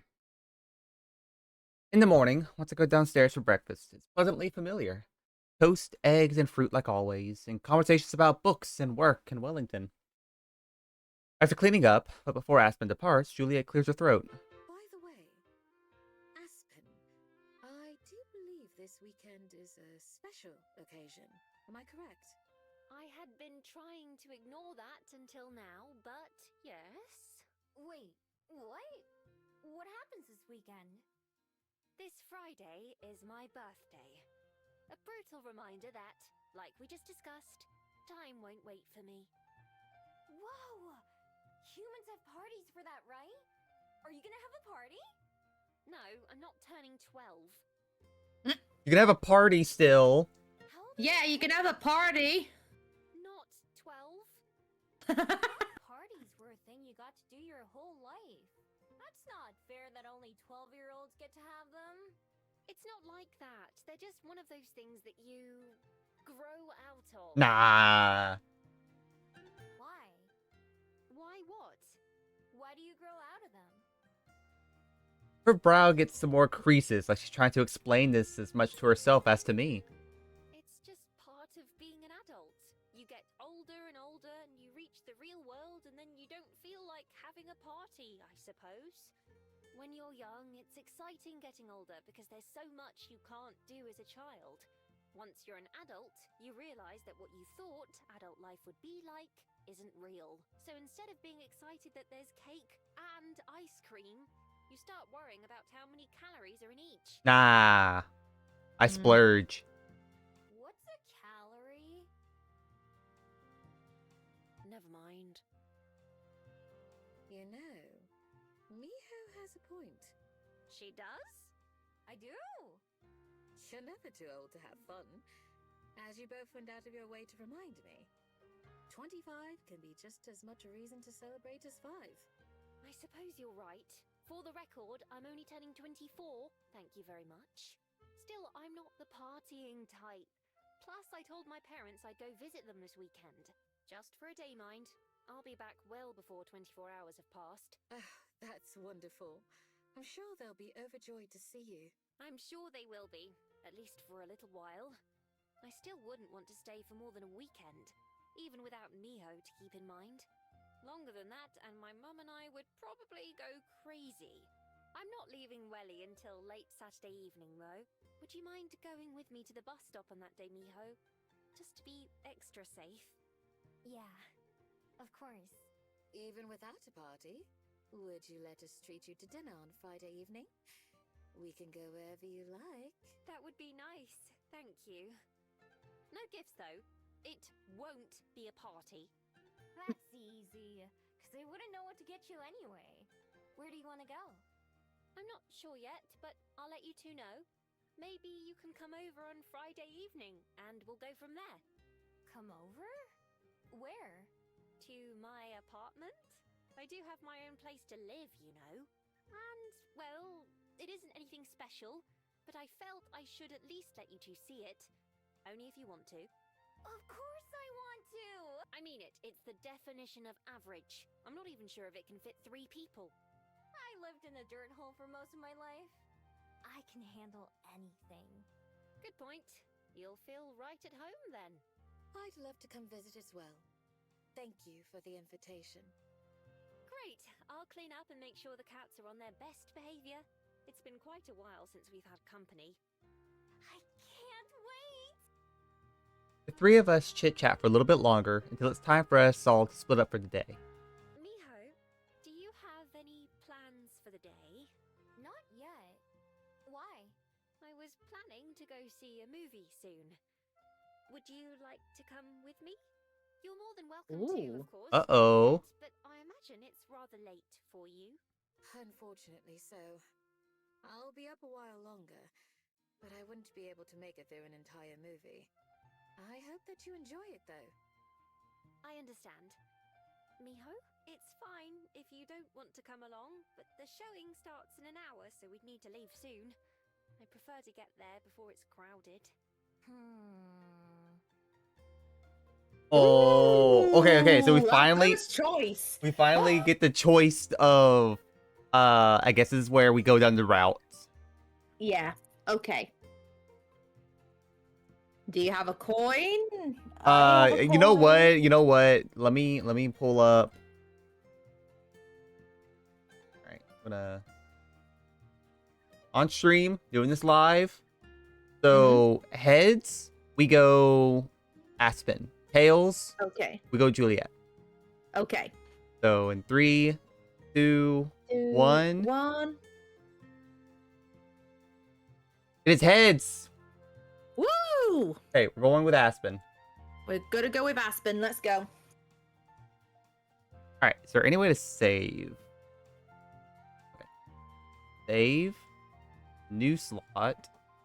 Oh yeah, cool. Turn. And watch movie with Aspen. Sure, I'll go. It's like watching a really big TV, right? Precisely. I'm sure you'll have a great time. Have fun, both of you. I'll see you two later. See ya! Good night! With that, Juliet waves goodbye and goes to bed. Are you ready to go? Yep, I am. Aspen leads the way outside and down the road. So what movie are we gonna see? It's based off a book that I read a long time ago. I should have mentioned that it's a horror movie. That won't be a problem for you, right? Nah, it's fine. What's a horror movie? Oh no. A scary movie. This one's about a creepy clown that terrorizes a small town. A clown? How is that scary? Well, he's not a regular clown, although those are frightening enough on their own. You'll just have to see, I suppose. Alright. I didn't know you liked scary things. I don't watch them that often, but like I said, I read the book a long time ago, so I already know what happens. It's just interesting to see how well it gets translated to the screen. If it ends up being too much for you, just let me know. Not everyone has the stomach for these sorts of films. Okay. The movie theater's on the same street as the Bell House, but a lot further down. The one that Juliet showed me before. Back then, I told her that I didn't think I'd be interested in scary movies, but here I am anyway. Not something I'd go see by myself, though. Aspen pays for both of our tickets, saying that I can just pay her back later. We go inside through a pair of glass doors like the ones in the museum. Do you want any snacks? Of course! What do they have? Well, traditionally you have popcorn at the movies. They also have candy and other things too. If you'd like, we can share some popcorn. Sounds good. I've never had popcorn from a machine like that before. Let's change that then. Aspen goes up to the counter and places our order while I wait nearby. A minute later, she approaches me carrying an enormous tub of popcorn. At least as big as my head, ears and all. Whoa, that's huge! Considering how much they charge for it, it's only fair. Come on, let's go sit down.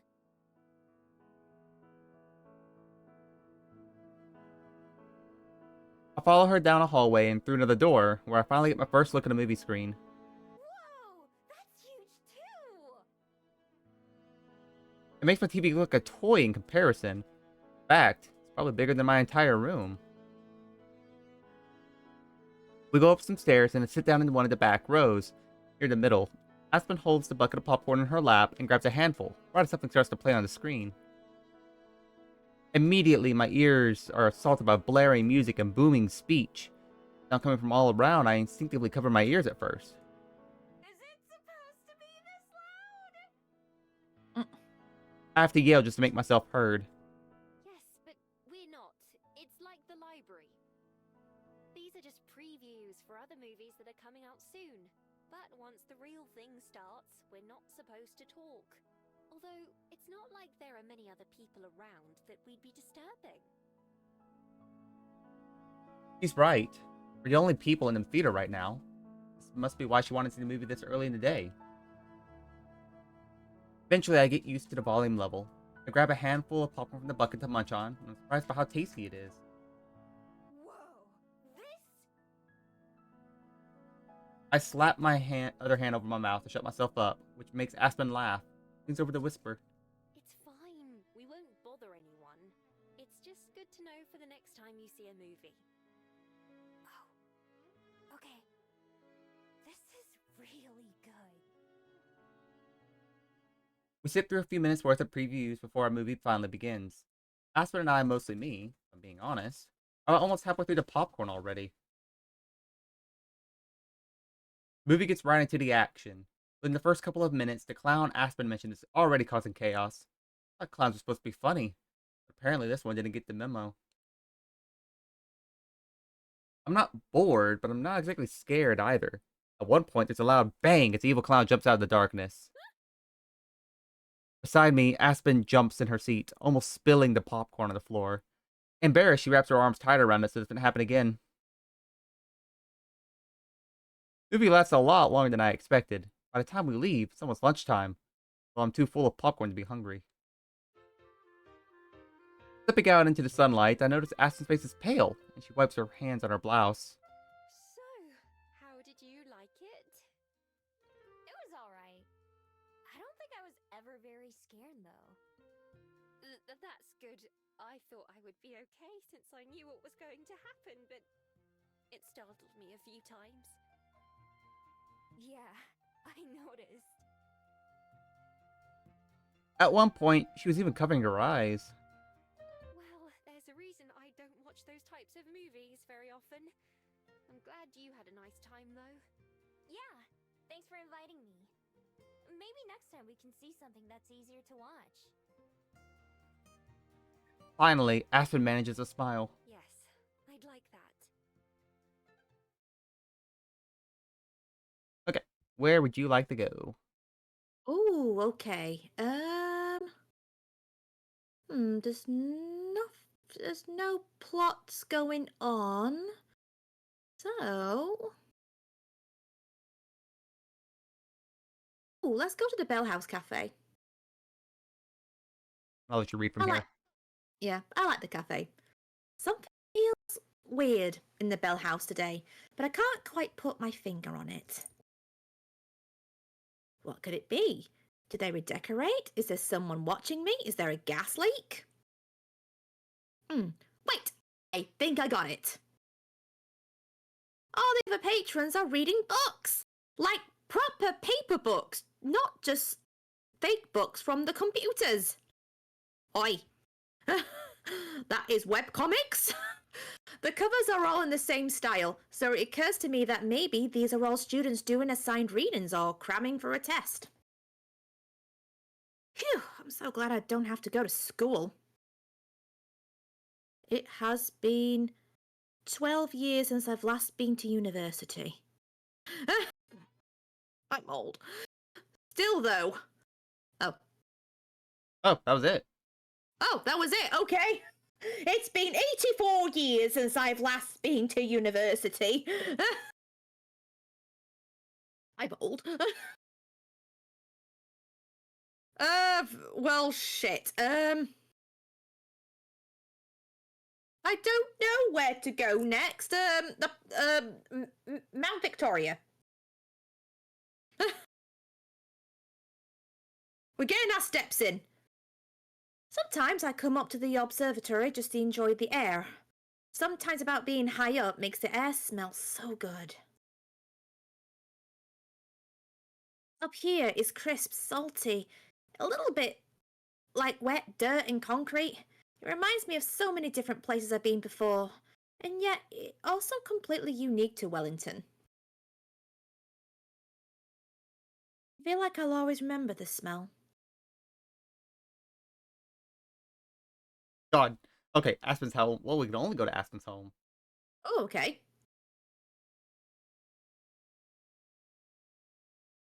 Later in the evening, Aspen sends a message to Juliet to let us know that she's ready for us to come over, and the two of us walk down to the address she gave us.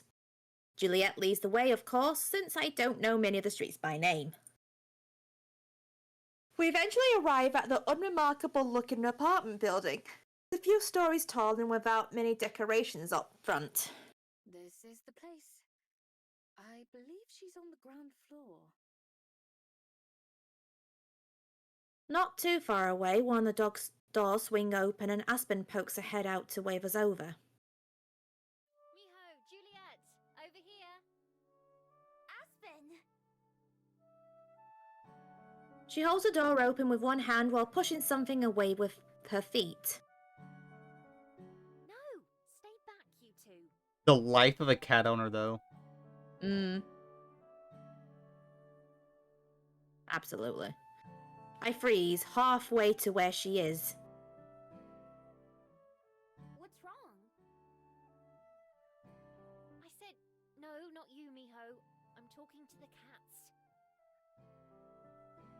Aspen gestures for us to come inside while keeping an eye on the floor. Juliet and I hurry in, and Aspen shuts the door behind us.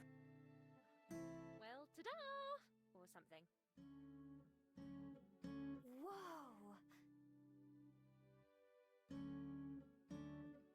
The entire place is just one room, except for a small bathroom. Right across from the door is a tiny area with a fridge, stove, and a microwave. Everything else is basically a bedroom. There's a dresser, a small desk with a computer, and Aspen's bed itself. Some luggage and boxes are scattered around, which I'm guessing were part of Aspen's cleanup. I hope that was the good kind of woe. It's lovely, Aspen. I adore the fairy lights and plants. They make it feel very welcoming. Thank you for having us. Yeah, thanks. It was a good whoa, don't worry. I didn't really have any expectations, but I'm still kind of surprised by how small it is. I figured she'd been exaggerating at that part at least a little bit. The decorations make it feel fitting for Aspen, though. Two pairs of green eyes peek at us from around the corner, and both cats go dashing under the bed as we step further in. Sorry there's not more space to sit down. You can see why I don't have company over very often. You can sit on the bed if you'd like. Or the computer chair. Oh, it's fine. I'm okay on the floor. I take a seat with my back against the dresser while Juliet sits down on the bed as invited. Aspen ends up taking the sole chair for herself. Almost as soon as I sit down, I spring back up, remembering the occasion. Oh yeah! Happy birthday! Yes, happy birthday, Aspen. Here's to another wonderful year. Thank you.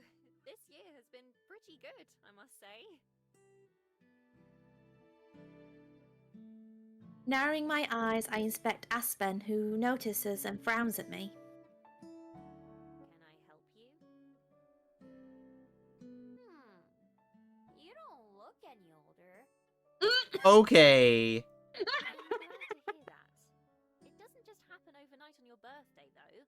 Not that you would be aware of that, I suppose. Jesus.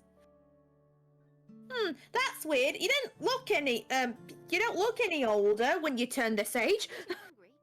We've already done everything there is to do here, I believe. Now you understand why I never have people over. It's fine. I don't mind just sitting around. But yeah, I'm always ready to eat. Have you decided where you want to go? I think so. There's a seafood restaurant that isn't too far away that I enjoy, but don't go to very often. Does that work for both of you? I'm okay with anything. I just like food. Indeed. It's your birthday, so we'll have whatever you want. All right, all right. Let's get going then.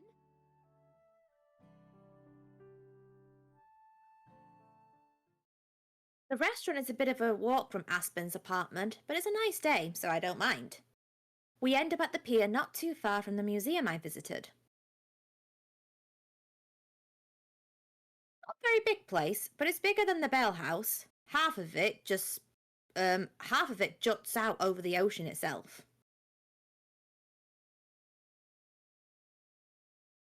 We get seated right away at a long table with metal stools. It sure smells fishy. It's supposed to. That means it's fresh.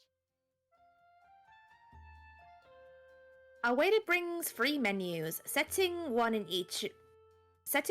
in front of each of us, and promises to take our order soon. Aspen and Juliet both pick up the menus and start to flip through, so I do the same. Let me know if you need help reading anything, Miho. Thanks. Fortunately, there are plenty of pictures. The Bell House could learn a thing or two from here. I'm even able to read some of the words like fish or corn, but there are others that I don't recognize at all. What do you usually get here, Aspen? Well, they're most well known for their crab, although it's very messy. And expensive, so I've never had it. Girl, we're paying for your birthday.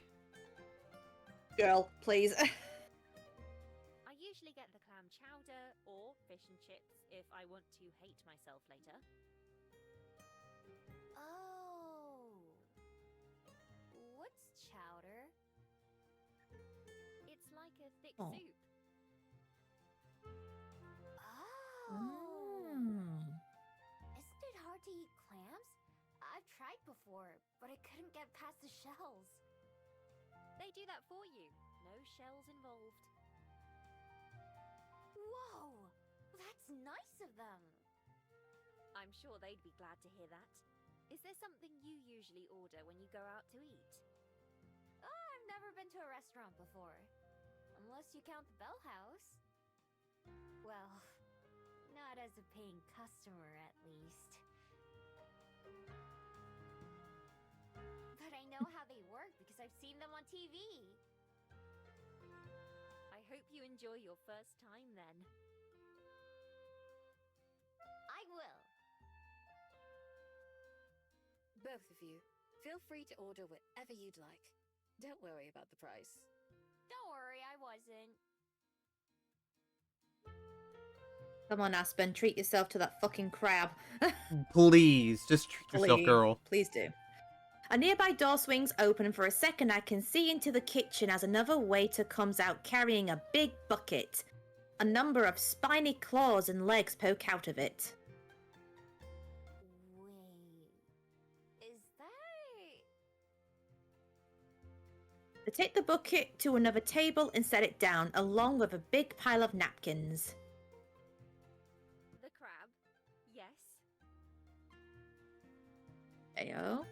I watch intently, curious to see how these people are going to get past the shells. You shouldn't stare, you know. Staring, I'm observing. I ignore her. I have to know. God. They grab some utensils that I've never seen before and use those to crack the shells. I watched, fascinated while they do. Turning back to Aspen and Juliet, I've made up my mind. I want that! Clams were too hard, but I've used to love eating crab.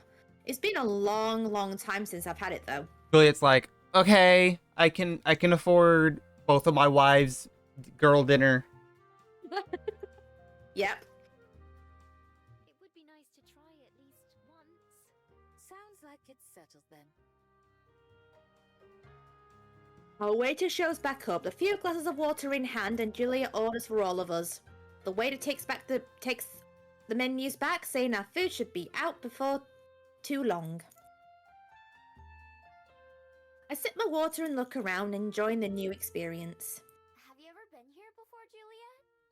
I haven't. as I'm sure you know, I don't go out to eat very often. I've been to similar restaurants before, though. You went to the Bell House back when it first opened, didn't you? I seem to recall you telling me that once. I did, yes. I can still remember what I had. A chai latte with a blueberry scone.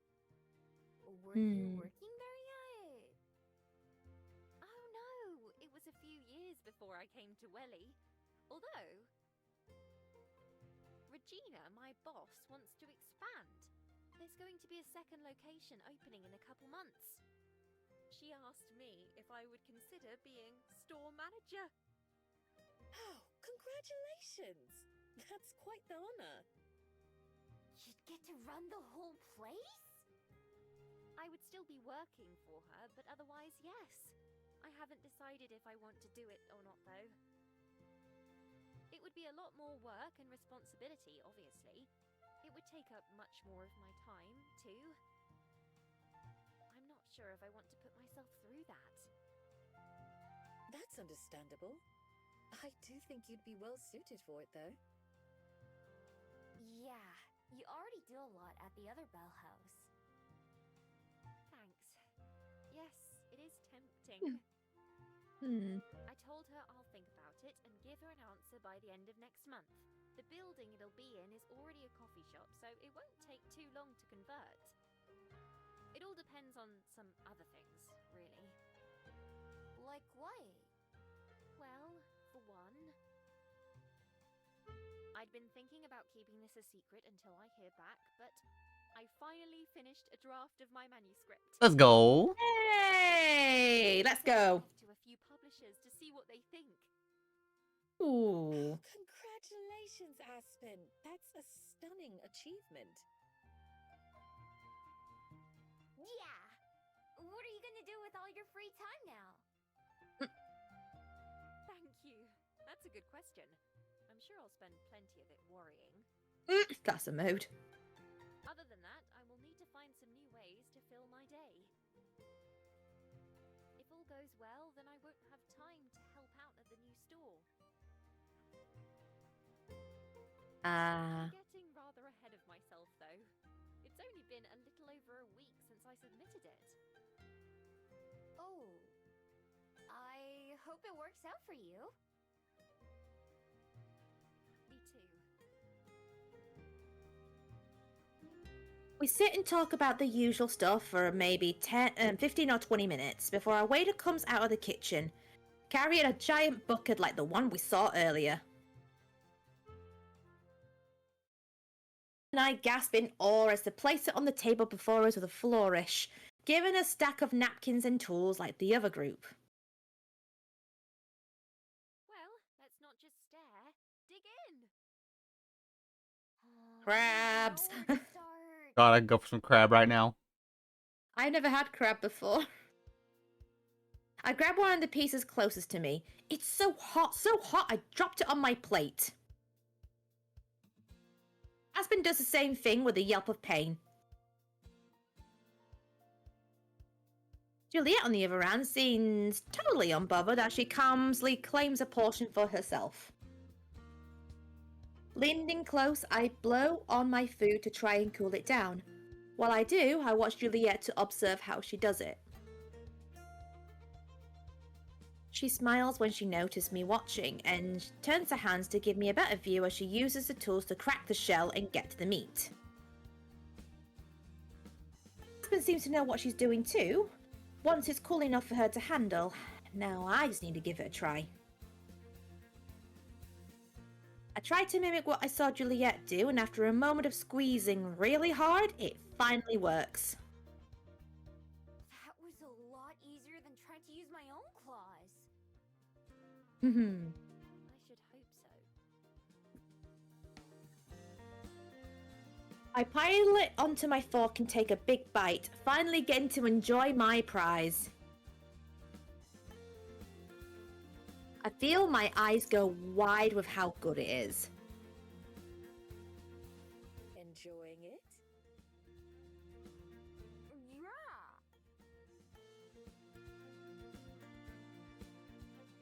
I quickly finished the piece I was eating and then rushed to grab another one. It's a lot easier to crack now that I know what I'm doing. For a while, the only sounds coming from our table are those of us enjoying our food and the occasional sip of water. When our waiter comes by to give us refills, they look a little shocked of how much we've already gone through. When the bucket is finally empty, I sadly tossed a shell and my last piece into the waste bag. Juliet seems to pick up on it. Are you still hungry, Miho? Hungry? No. Do I want to eat more? Yes. Yeah, that's how it is, Yeah. sadly. Yeah! It's like, I'm hungry now, but I want to eat more, though. This is fucking divine. Like, okay, so say you haven't eaten crab before, right? No, I've not eaten crab. No. So one of this is like a regular thing that I would have. They even did it at work. Called a Okay. seafood boil. Okay. So what they would do would be they would get out a big fold out table and put a sheet on top of it, like parchment paper. And throughout the day, there has been a pot that's been boiling shrimp, potatoes, corn, crab, and just those main four. Oh, and sausage. So they've been in a pot boiling all day with spices and whatnot. Oh, yeah. And then, they drain some of the liquid, but then they just toss it all on the table. And it's free game for whoever wants what. Oh, wow. And I tell you, if you are not like the first couple people at that table, everyone takes crab. The crab is all gone by like the third or fourth person. Oh, wow. But God, it's so Yeah. good. Juliet glances at Aspen, who shrugs. I could eat more. The next time the waiter passes by, Juliet flags them down with a smile. I'm feeding my girlfriends tonight. Could we get a second order of this, please? It feels like it may as well be my birthday instead of Aspen's. I'll go from I'm here. gonna get through this. Sorry. It's okay. It's okay. By the time we get through the second bucket, even I can't eat anymore, and we leave the restaurant in a bit of a daze. Yeah, that food coma's hitting you. Oh, yeah. If I've ever been this full in my life. Me too. I think I'm set on crab for a long time now. Thanks for dinner, though, Juliet. It was wonderful. Of course. It was my pleasure. I hope you've had a nice birthday. I certainly have. Now, if I can make it back home, I'll call it a success. I feel like I've put on several kilos just from that meal. Would you like me to call you a taxi? No, it's fine. Walking some of this off will be good for me. I still have to pack and get ready for tomorrow. I suppose Miho and I will head home as well then. Does that sound okay, Miho? Yeah. Let's just walk slow. Yeah. Like, oh, I can't move. Still, I manage a weak wave. Bye, Aspen. Happy birthday again. Thank you again. Good night to you both. I'll see you two tomorrow. Aspen trudges off, but Juliet somehow seems unfazed. Shall we be off? Taking a deep breath, I steel myself for a long walk home. Yeah. Let's go.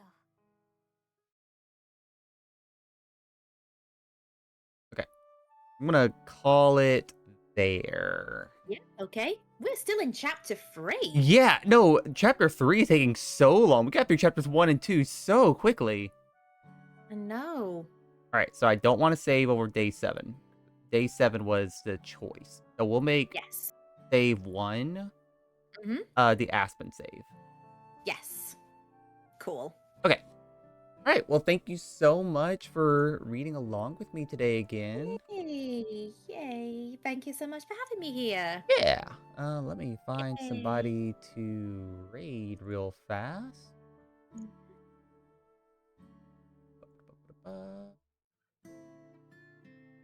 Let's go say hi to Oceanics.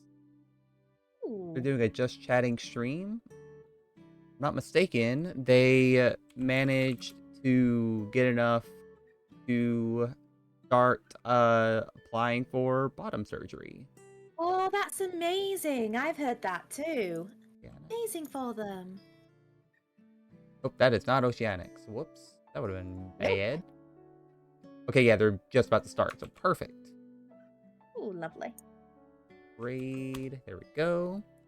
Hope you guys have a lovely rest of your day, and thank you, Hero, for helping me. Hope you have a lovely rest of your day and your week. Yay, thank you. You too. Yep. I'll see you next time. Okay. See you next time. Bye. Bye. Alright, everyone. Have fun with Oceanics. Congratulate them on having enough money for bottom surgery. Congratulate them on their life-changing decision. Hope they're happy. Hope you guys have a lovely rest of your day. And until next time, y'all, have a good one. Bye-bye.